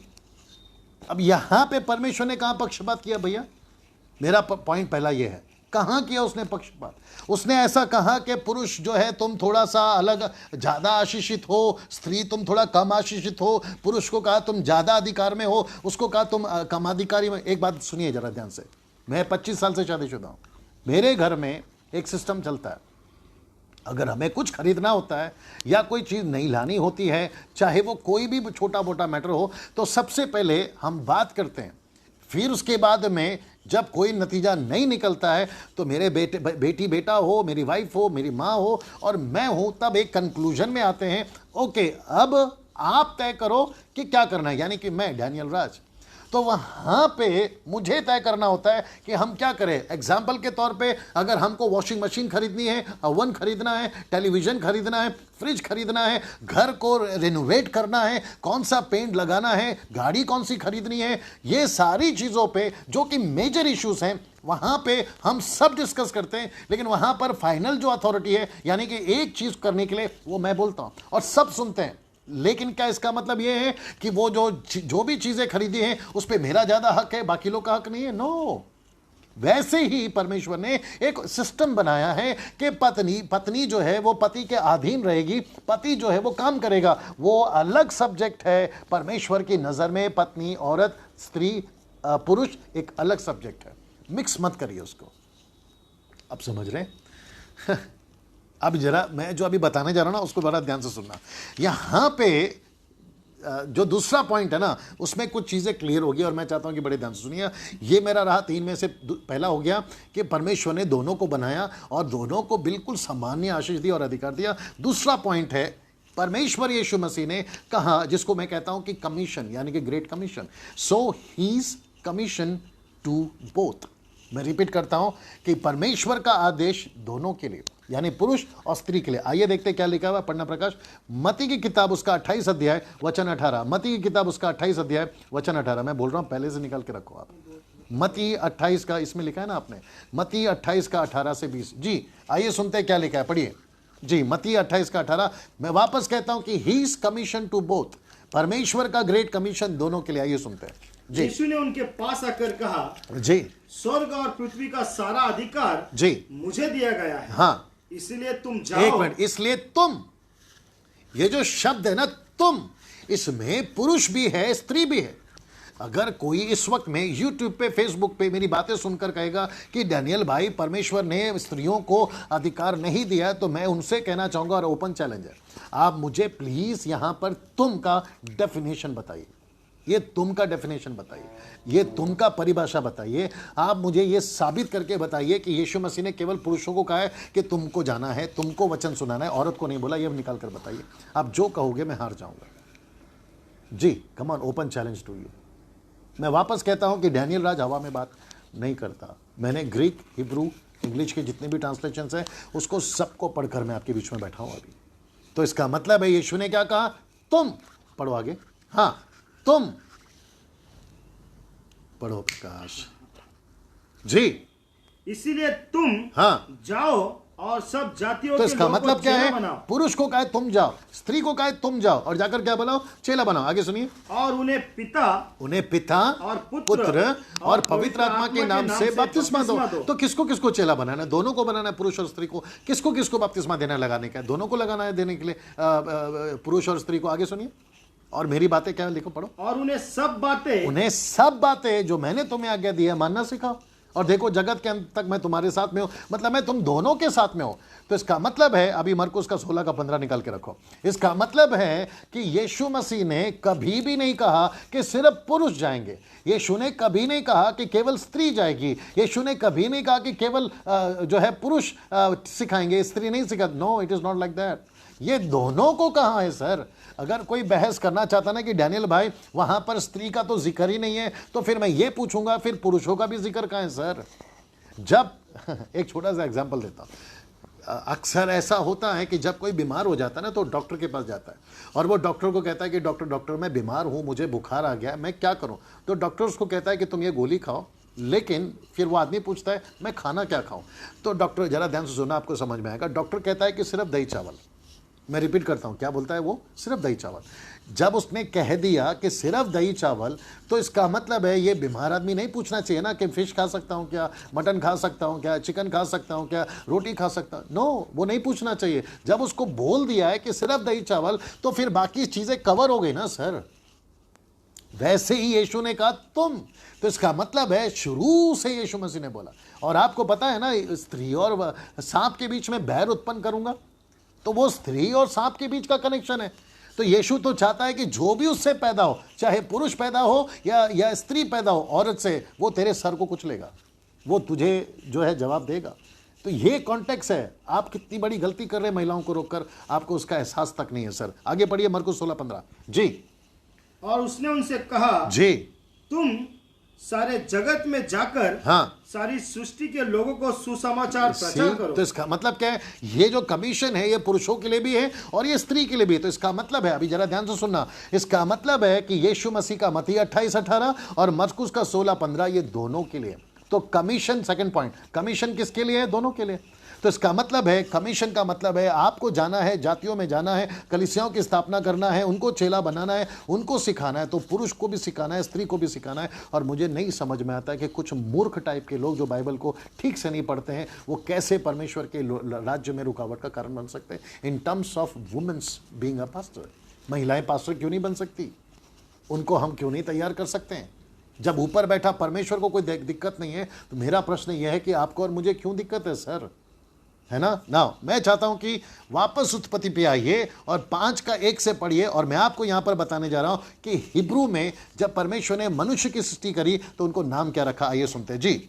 आदम की वंशावली यह है। एक मिनट जरा ध्यान से सुनना। आदम की वंशावली यानी कि आदम से जो वंश निकला वो कौन कौन है? देखिए, आगे पढ़िए। जब परमेश्वर ने मनुष्य की सृष्टि की, तब अपने ही स्वरूप में उनको बनाया। देखिए, ये रिपीट हो रहा है, अपने ही स्वरूप में उसको बनाया। बड़े ध्यान से सुनना जी। उसने नर और नारी करके मनुष्य की सृष्टि करी। अब जरा ध्यान से सुनना, आइए देखते उसका नाम क्या रखा जी। और उन्हें आशीष दी और उनके सृष्टि के दिन, एक मिनट जरा शब्द को ध्यान देना, उनके सृष्टि के दिन उनका नाम आदम रखा। Can you believe that? इसका मतलब है कि परमेश्वर ने पुरुष बनाया, नाम रखा आदम। उसने स्त्री बनाई, नाम रखा आदम। और आपको पता है ग्रीक, क्षमा करें, हिब्रू में स्ट्रॉन्ग्स 120 स्ट्रॉन्ग्स, यानी कि ओल्ड, जब हिब्रू लिखा गया था, ओल्ड टेस्टमेंट लिखा गया था, तो वो हिब्रू में लिखा गया था। हिब्रू में बुक्स, रेफरेंस या चैप्टर्स या वर्ड्स नहीं होते, नंबर्स होते हैं। तो स्ट्रॉन्ग्स 120, आप इसको गूगल पे टाइप करिए, आप इसको कहीं पे भी सर्च करिए, आपको पता है क्या मिलेगा? आदम। वहां पे लिखा है आदम। और आदम का मतलब है मैनकाइंड, यानी कि मानव जाति, ह्यूमन बीइंग। अब आप लोग सोच रहे होंगे फिर हव्वा का नाम किसने रखा? ये वो भी बताते कि हव्वा का नाम किसने रखा। उसी का उत्पत्ति 2:23 पढ़िए। ये जीसस क्राइस्ट, ये जो औरत है ना, इसका नाम किसने रखा मैं वो बताने जा रहा जी। आदम ने कहा अब यह मेरी हड्डियों में की हड्डी हाँ। और मेरी मांस में की मांस है। जी, इसलिए- बड़े ध्यान से सुनना जी। इसलिए इसका नाम, एक मिनट, इसका नाम, किसका नाम? ये औरत का नाम, यानी ये नारी है, मुझ में से निकली है, तो इसका नाम नारी होगा। इसका नाम नारी होगा, मतलब हवा। पढ़ो पढ़ो पढ़ो पढ़ो। क्योंकि यह हाँ। नर में से निकली गई है। निकाली गई है। आगे? इस कारण हाँ। पुरुष अपने माता पिता नहीं को नहीं नहीं, छोड़कर- दैट्स इट। तो इसका मतलब है कि उसका नाम हवा किसने रखा? आदम ने। ये नारी है किसने बोला? आदम ने। अगर आप लोग को थोड़ा सा याद होगा, परमेश्वर ने पूरे बगीचों को बनाया, उसने जानवर बनाए, उसने चिड़िया बनाए, मछली बनाए, रेंगने वाले जंतु बनाए। इन सब का नाम किसने रखा सर, आपको पता है? आदम ने रखा। तो इसका मतलब है कि जब आदम जानवरों का नाम रख रहा था तो उसको दो कैटेगरी दिखते थे, एक फीमेल दिखती थी और एक मेल दिखता था। तो ये कहता था कि अगर ये हाथी है तो ये हथनी है, अगर ये शेर है तो ये शेरनी है, अगर ये बंदर है तो ये बंदरिया है, अगर ये बिल्ला है तो ये बिल्ली है। Can you believe that? तो इसका मतलब है जब उसको पता चला, अब उसके पास तो बाइबल नहीं थी ना सर, अब उसके पास में तो इतनी संगति नहीं था ना, वो तो शुरुआत था ना उसका दिनों का। तो उसने क्या बोला, अगर मैं नर हूं तो मुझ में से जो निकली है वो नारी है। अब बॉडी का जो स्ट्रक्चर है, जो आउटलुक है, वो आदम का अलग था। अब आप लोग जो शादीशुदा वो समझ रहे होंगे, आदम का स्ट्रक्चर अलग है, हवा का स्ट्रक्चर अलग है। तो ये जो नाम है ना, ये आदम ने रखा। लेकिन मैं वापस चाहता हूं कि वापस आ जाइए उत्पत्ति 5:1-2 में, वहां पर नाम किसने रखा कि दोनों का क्या है? आइए सुनिए वापस से, उत्पत्ति 5:2 पढ़िए। उत्पत्ति 5:2 जल्दी। उसने नर और उसने- नारी करके मनुष्य की सृष्टि देखिए, की। सृष्टि करी, नर और नारी करके सृष्टि करी। नाम क्या रखा? पढ़िए। और उनकी सृष्टि के दिन उनका नाम आदम रखा। भाई तेरा क्या प्रॉब्लम है, ठीक से पढ़ा कर। उसका नाम आदम रखा। तो इसका मतलब है चाहे पुरुष हो चाहे स्त्री हो, नाम क्या है? आदम। तो इसका मतलब है कि मुझे जब परमेश्वर ने पुरुष को बनाया तो कहता है कि तू आदम है डैनियल। जब मेरी वाइफ को बनाया तो कहता है कि तू भी आदम है। यह आपने कभी ध्यान दिया था सर? मेरा आप लोगों से सवाल है, ये जितने भी इंटरनेशनल बाइबल टीचर हैं, ये बाइबल प्रिंसिपल्स हैं, ये जितने भी टीवी पर आते हैं, ये जितने भी किताबें लिखते हैं, ये जितने भी डॉक्ट्रिन्स बनाते हैं, चाहे कोई भी पेंटिकॉस्टल हो, कैरिस्मेटिक हो, मैंने तो पहले ही बता दिया कि मैं इनकी तरफ से बात नहीं कर रहा हूँ। मेरा प्रश्न है आप लोगों से कि आप लोग जब कोई डॉक्ट्रिन बनाते हैं महिलाओं के प्रति, तो आप लोग कैसे एक आधा वचन को उठाकर, वो भी आउट ऑफ कॉन्टेक्स्ट में, आपने इतने 200 सालों से एक ऐसा सिस्टम बना दिया है कि महिलाएं काम कर ही नहीं सकती है, जबकि महिलाएं परमेश्वर की नज़र में एक हैं। यहां पे फॉर्म भरते वक्त में ना मेल और फीमेल डालना पड़ता है, लेकिन परमेश्वर के नज़र में कोई ऐसा फॉर्म नहीं है, दोनों को एक ही जेंडर से देखता है, और वो है आदम। ना मैं चाहता हूं कि यीशु मसीह ने ये जिक्र करा अपने जबान से। आइए मैं उसको भी पढ़वा देता हूं। मत्ती की किताब उसका 19वां अध्याय वचन 4 और 6। आइए सुनिए, 4 से 6, 19 का 4 से 6। उसने उत्तर दिया, जी, क्या तुमने नहीं पढ़ा? क्या तुमने नहीं पढ़ा? उत्पत्ति की किताब में यीशु बोल रहे आगे। जिसने उन्हें बनाया, एक मिनट, जिसने बनाया, जिसने उन्हें बनाया, यानी कि परमेश्वर यहोवा ने उन्हें बनाया। उसने आरंभ से नर और नारी नर और नारी बनाकर कहा। इस कारण हाँ, मनुष्य अपने माता पिता से अलग होकर, हाँ, अपनी पत्नी के साथ रहेगा जी, और वे दोनों एक तन होंगे। वे दोनों एक तन होंगे। तो इसका मतलब क्या है? यीशु खुद कह रहा है, आगे बढ़ो आगे बढ़ो, ये दोनों एक तन होंगे। हाँ, वे अब दो नहीं, एक मिनट, अब वो दो नहीं है परंतु एक तन है। Can you believe that? जब यीशु खुद बोल रहे अपनी जबान से कि वो दोनों अलग नहीं हैं, अभी गलतियों की किताब उसका 3 अध्याय वचन 28 निकाल के रखे, कहता है कि दोनों अलग नहीं है, एक हैं। हम पौलुस की सुने, पतरस की सुने, या यीशु की सुने? भैया यीशु की सुने या परमेश्वर पिता जो बोल रहे खुद, दोनों की सुने? परमेश्वर पिता खुद कह रहा है दोनों एक है, यीशु खुद कह रहा है दोनों एक है। पौलुस का भी गलत नहीं था कहने का मतलब। अब उसके पत्रियों को खींचतान कर, जैसे मैंने शुरू में बता दिया, 2 पत्र 3 अध्याय वचन 15-16 में लोगों ने गलत मतलब निकाला, तो फिर हम उसके लिए क्या करें यार? जब आप लोग कोई बाइबल के वचन को पढ़ते हो तो थोड़ा ध्यान देना चाहिए कि नहीं देना चाहिए ना? मैं चाहता हूं कि गलतियों 3 का 28 पढ़िए प्लीज। अब न कोई यहूदी रहा, हाँ, न यूनानी, हाँ, न कोई दास, हाँ, न स्वतंत्र, हाँ, न कोई नर, हाँ, न नारी, हाँ, क्योंकि तुम सब मसीह यीशु में ना एक हो। नर रहा ना नारी रहा, तुम सब मसीह यीशु मसीह में एक हो। तो कॉन्टेक्स्ट क्या है? यहाँ पे बात हो रही है जीतने की, यहाँ बात हो रही है जो बाहर से अंदर आते हैं, यहाँ पर बात हो रही है संशिप की, यहाँ पर बात हो रही है सैल्वेशन की, यहाँ पर बात हो रही है राज्य की। यहूदी हो, यूनानी हो, कोई भी हो, पापी हो, नर हो, नारी हो, तुम सब मसीह यीशु मसीह में एक हो। तो यीशु मसीह ने जब उनको कह दिया कि तुम अलग अलग नहीं हो, अब सबका स्वागत है, तो फिर यार ये पुरुष और स्त्री का चक्कर क्या है? जरा सोच के देखिए ना।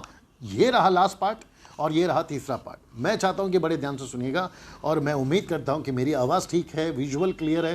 प्लीज़ मुझे नीचे लिखकर बताते रहें। Thank you so much. This is the last part now. पहला क्या था कि परमेश्वर ने आदम और हवा को बनाया, उनका अधिकार दोनों को साथ में दिया, आशीषें दोनों को साथ में दिया। दूसरा पॉइंट क्या है? He is commission to both, मतलब दोनों को ग्रेट कमीशन दिया है। जाना है, सुसमाचार सुनाना है, चेला बनाना है, सेविकाएं करना है। Now this is the last part और ये और भी पावरफुल है। मैं रिक्वेस्ट करता हूं कि आपका जितना दिमाग है, जितना बुद्धि है, आप इस वक्त में उसको झोंक दीजिए समझने के लिए। यूट्यूब वालों, फेसबुक वालों, बड़े ध्यान से सुनेगा। नाउ थर्ड पॉइंट कहते हैं he is calling and he is gifts.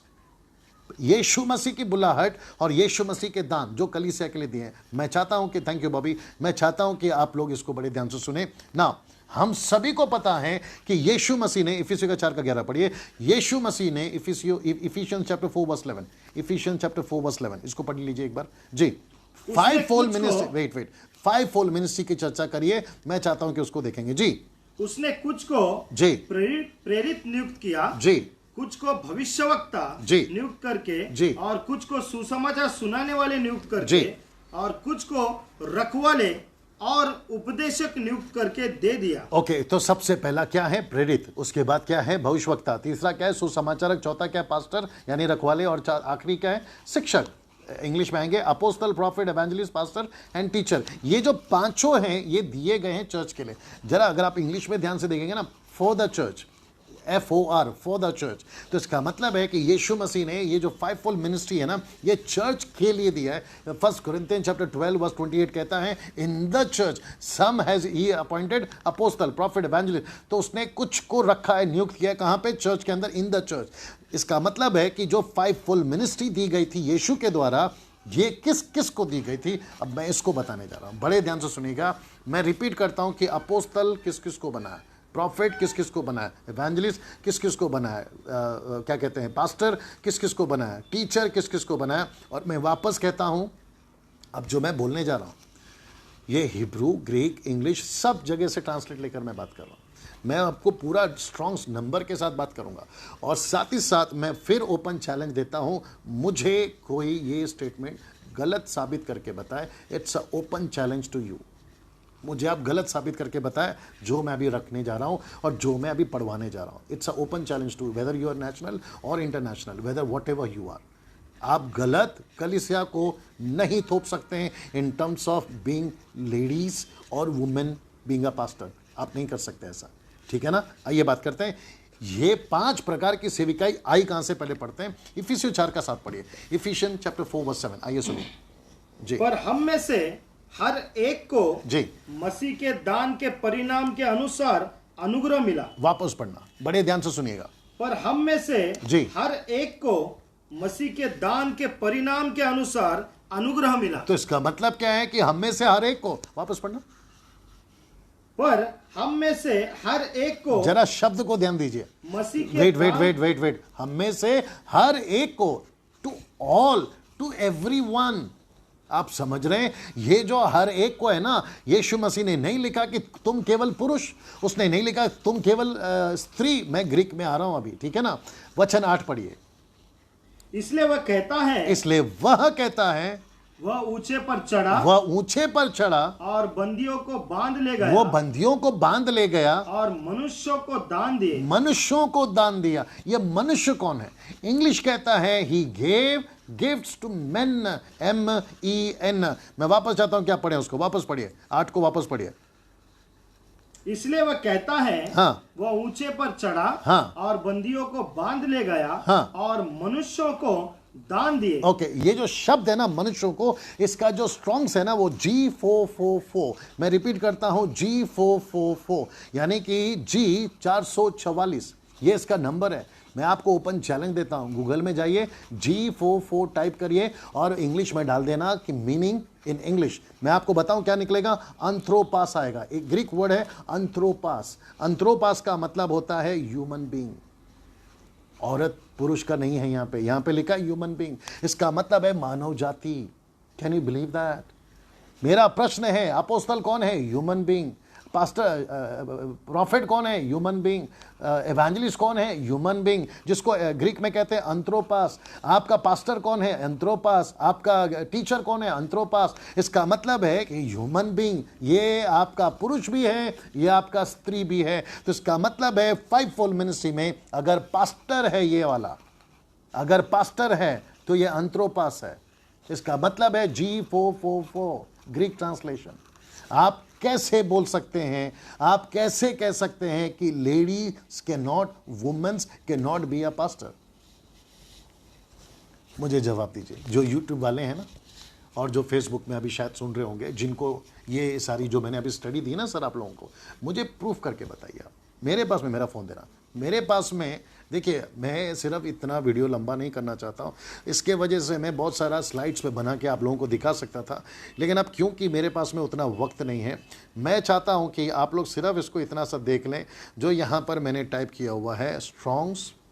अगर आप देख सकें, आपको अगर दिखाई दे रहा हो, हाँ दिख गया, सीधा दिख रहा है क्या आपके फ़ोन में? देखो, चेक करो जल्दी से, या मुझे इसको उल्टा करना होगा। आपको सीधा दिख रहा है सर? ये अगर आप यहाँ पे देख सको स्ट्रॉन्ग G44, और आपको अगर वहाँ पे मैंने जो गोल सर्कल किया है ना और नीचे अंडरलाइन मारा हुआ है, आप देख लीजिए, वहाँ पर लिखा हुआ है वुमेन एंड मेन बोथ। अगर आप देखना चाहेंगे तो इसका मतलब क्या है? मैं ऐसी स्टडी करता हूँ सर। इसका मतलब क्या है मालूम है?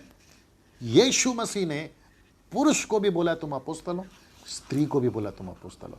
यीशु मसीह ने स्त्री को भी बोला तुम प्रॉफिट हो, पुरुष को भी बोला तुम प्रॉफिट हो। एवेंजलिस्ट दोनों को बोला, पास्टर दोनों को बोला है, टीचर दोनों को बोला है। मेरा प्रश्न ये है कि तुम होते कौन हो ये बताने के लिए कि लेडीज सेवा नहीं कर सकती? आपको ये हक किसने दिया? आपको कहाँ से वचन मिल गया? और मैं वापस कहता, 1 कुरिन्थियों 14 का 34 नहीं देना हमको, 1 तिमोथी 2 का 11 नहीं देना हमको। वो यीशु मसीह, वो पौलुस ने किसी पत्नी की बात करी है, औरत की बात नहीं करी है। मेरे पास में 2-3 वचन और है, मैं पढ़ाकर समाप्त करने जा रहा हूँ, फिर मैं वापस आपसे बात करूंगा ना। बात करते हैं 9 गिफ्ट्स की। ये और भी इंटरेस्टिंग है। मैं वापस कहता हूँ, अच्छा जिसको नहीं दिखा है, मैं हो सकता है कि आपको स्लाइड पे डाल दूंगा, लेकिन मैं वापस कहता हूँ गूगल में जाइए, सिर्फ टाइप करिए स्ट्रॉन्ग्स G444 और इंग्लिश में उसका मीनिंग ढूंढिए, आपको मिल जाएगा। Thank you so much. अभी पढ़िए 9 गिफ्ट्स के बारे में, और मैं चाहता हूँ कि बड़े ध्यान से सुनिएगा। 1 कुरिन्थियों की किताब उसका 12वां अध्याय 1 कुरिन्थियों की किताब उसका 12वां अध्याय वचन 6 से पढ़िए। एक काम करिए, 8 से पढ़िए। जी, प्रेरितों की किताब उसका 12वां अध्याय, क्षमा करें, 1 Corinthian chapter 12 verse from 8, sorry जी। क्योंकि जी, हर एक को आत्मा के द्वारा जी, बुद्धि की बातें दी जाती है। जरा शब्द को ध्यान दीजिए, हर एक को। तो इसका मतलब क्या है? वहां पे नहीं लिखा है ना पुरुष, वहां पे नहीं लिखा है ना स्त्री। आगे पढ़िए। और दूसरे को, यानी वहां पे भी नहीं लिखा कि वो दूसरा कौन है, पुरुष है स्त्री है। आगे, उसी आत्मा के अनुसार हाँ, ज्ञान की बातें। हाँ, वापस लाइट गई है, चलिए मैं बात करते रहता हूं, अभी लाइट आ जाएगी। हाँ, अभी आपका दिक्कत यह है कि आपको, जी पढ़िए।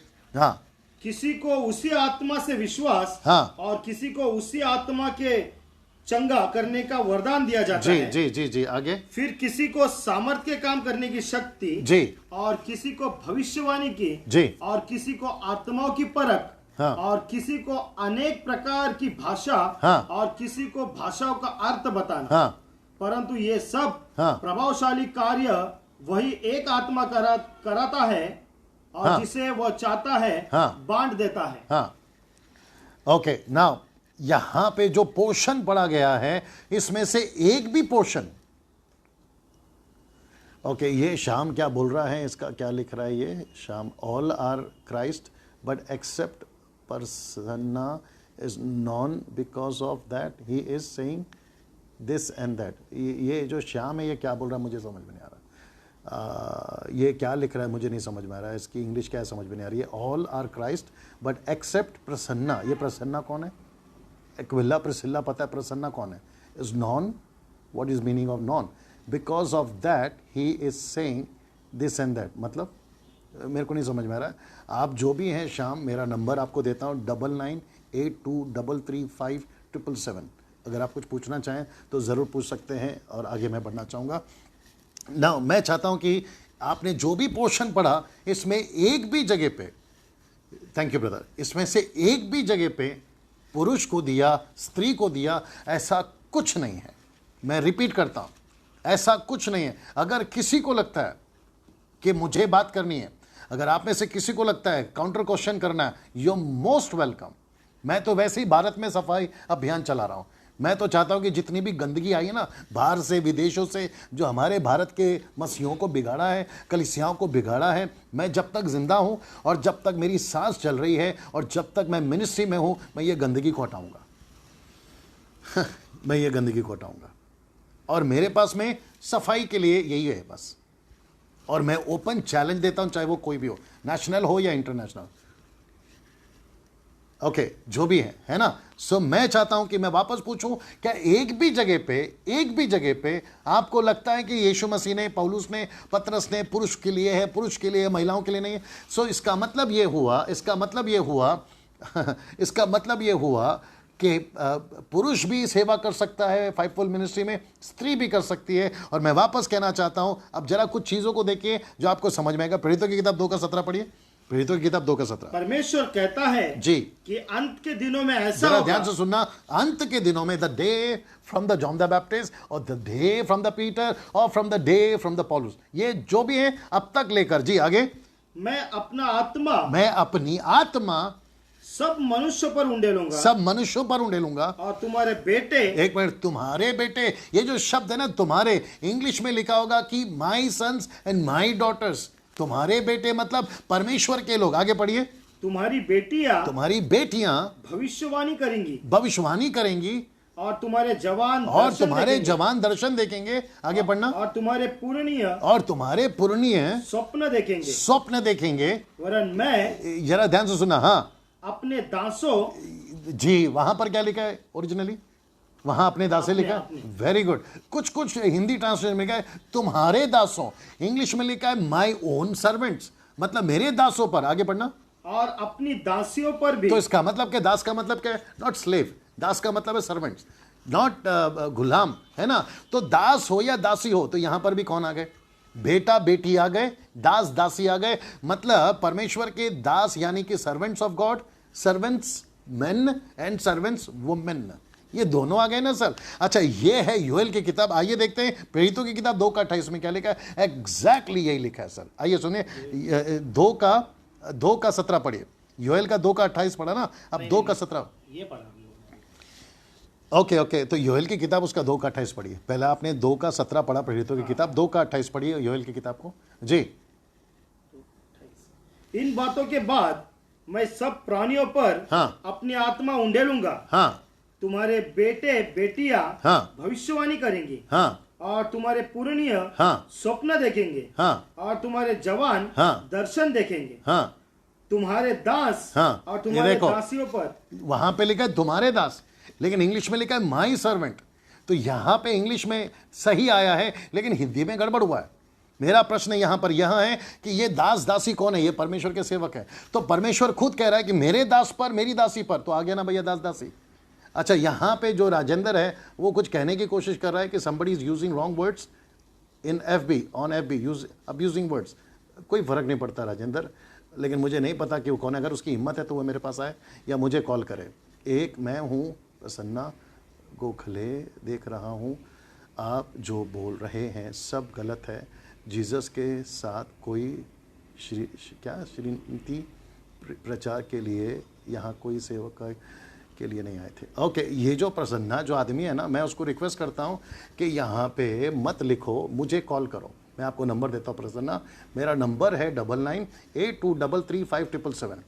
और मैं पूरा इंडिया घूमता हूँ. आप कोई भी कंट्री से, आप कोई भी स्टेट से, मैं वहाँ पर आ जाऊँ तो आपसे मिलूंगा, या आप मुंबई आ जाइए, बैठ के बात करिए. और मैं आपको ओपन चैलेंज देता हूँ प्रसन्ना, मुझे क्लियर करके बता दो कि स्त्री पास्टर नहीं बन सकती. ऐसा लिखित में कहा है. आप जो बोलोगे मैं हार जाऊंगा. ठीक है ना. चलिए मैं कंटिन्यू करता हूं.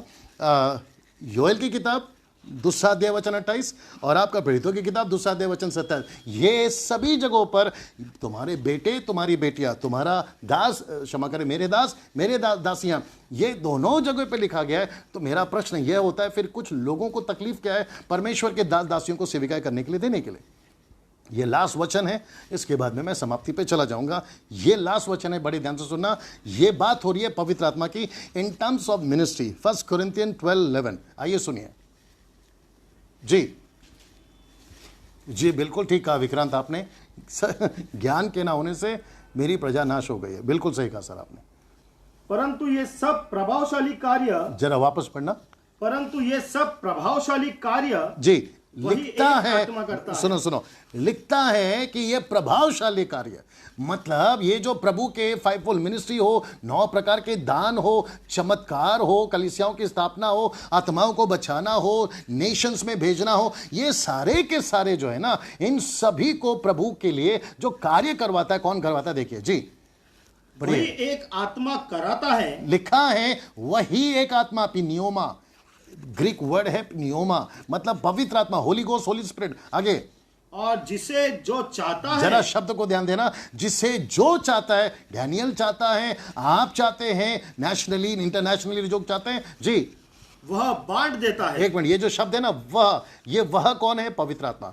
तो इसका मतलब है, बड़े ध्यान से सुनना, ऐसा हो सकता है कि बहुत सारी चीजें लिखी नहीं गई हैं, बहुत सारी चीजें लिखी नहीं गई हैं, और ऐसा हो सकता है कि अगर एक एक करके लिखी जाती, जैसे यीशु ने कहा, वो जगत में नहीं समाती। लेकिन आपको पता है इस पृथ्वी पे आपके और मेरे साथ में कौन काम कर रहा है? पवित्र आत्मा।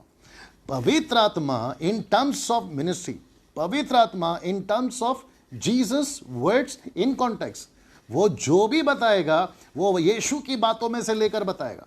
और पवित्र आत्मा कहता है कि मैं जिसको चाहता हूं, पवित्र आत्मा कहता है मेरी मर्जी, चाहे पुरुष हो चाहे स्त्री हो, बेटा हो या बेटी हो, दास हो या दासी हो, देसी हो या विदेशी हो, अमीर हो या गरीब हो, पढ़ा लिखा हो या अनपढ़ हो। पौलुस कहता है, पवित्र आत्मा कहता है मेरी मर्जी, मैं जिसको चाहूं, पवित्र आत्मा कहता है मैं दूंगा। मेरा प्रश्न ये है, फिर हम होते कौन है अपनी टांग बीच में डालने वाले? ये अलग से डॉक्ट्रिन्स आप लोगों ने कहां से बना लिया कि महिलाओं को जो है हम पुलपिट नहीं देंगे। कहते हैं, कुछ लोग कहते हैं, मैंने सुना हुआ है, कहते हैं कि अदन के बगीचे में औरत ने काम बिगाड़ा। मैं आपको बताऊं, पौलुस का स्टेटमेंट पढ़िए। पौलुस कहता है ईव वॉज डिसीव्ड, सिर्फ डिसीव्ड, वो फंसी। मेरा प्रश्न है, उसके फंसने से खेल बिगड़ा क्या? क्या उसके खाने से उसके शरीर के कपड़े उसको अपना नंगापन दिखा क्या? नहीं। प्रतिज्ञा हवा से की थी कि आदम के साथ में थी, आदम से। अगर हवा फंसी तो आदम को किसने कहा कि उसके चक्कर में फंसे? तो खेल जो है ना, वो औरत ने नहीं बिगाड़ा सर, वो आदम यानी पुरुष ने बिगाड़ा है। आप जरा ठीक से बाइबल को पढ़ो तो क्लियर हो जाएगा, ठीक है ना? तो मैं रिक्वेस्ट करता हूं कि जितनी भी महिलाएं अभी मुझे देख रही हैं यूट्यूब के माध्यम से, फेसबुक के माध्यम से, आपको परमेश्वर पूरा हक देता है सेविकाएं करने का। आप उतने ही इंपॉर्टेंट है, आप उतने ही इंपॉर्टेंट है, सीधा ओके, आप उतने ही इंपॉर्टेंट है जितना कि एक पुरुष।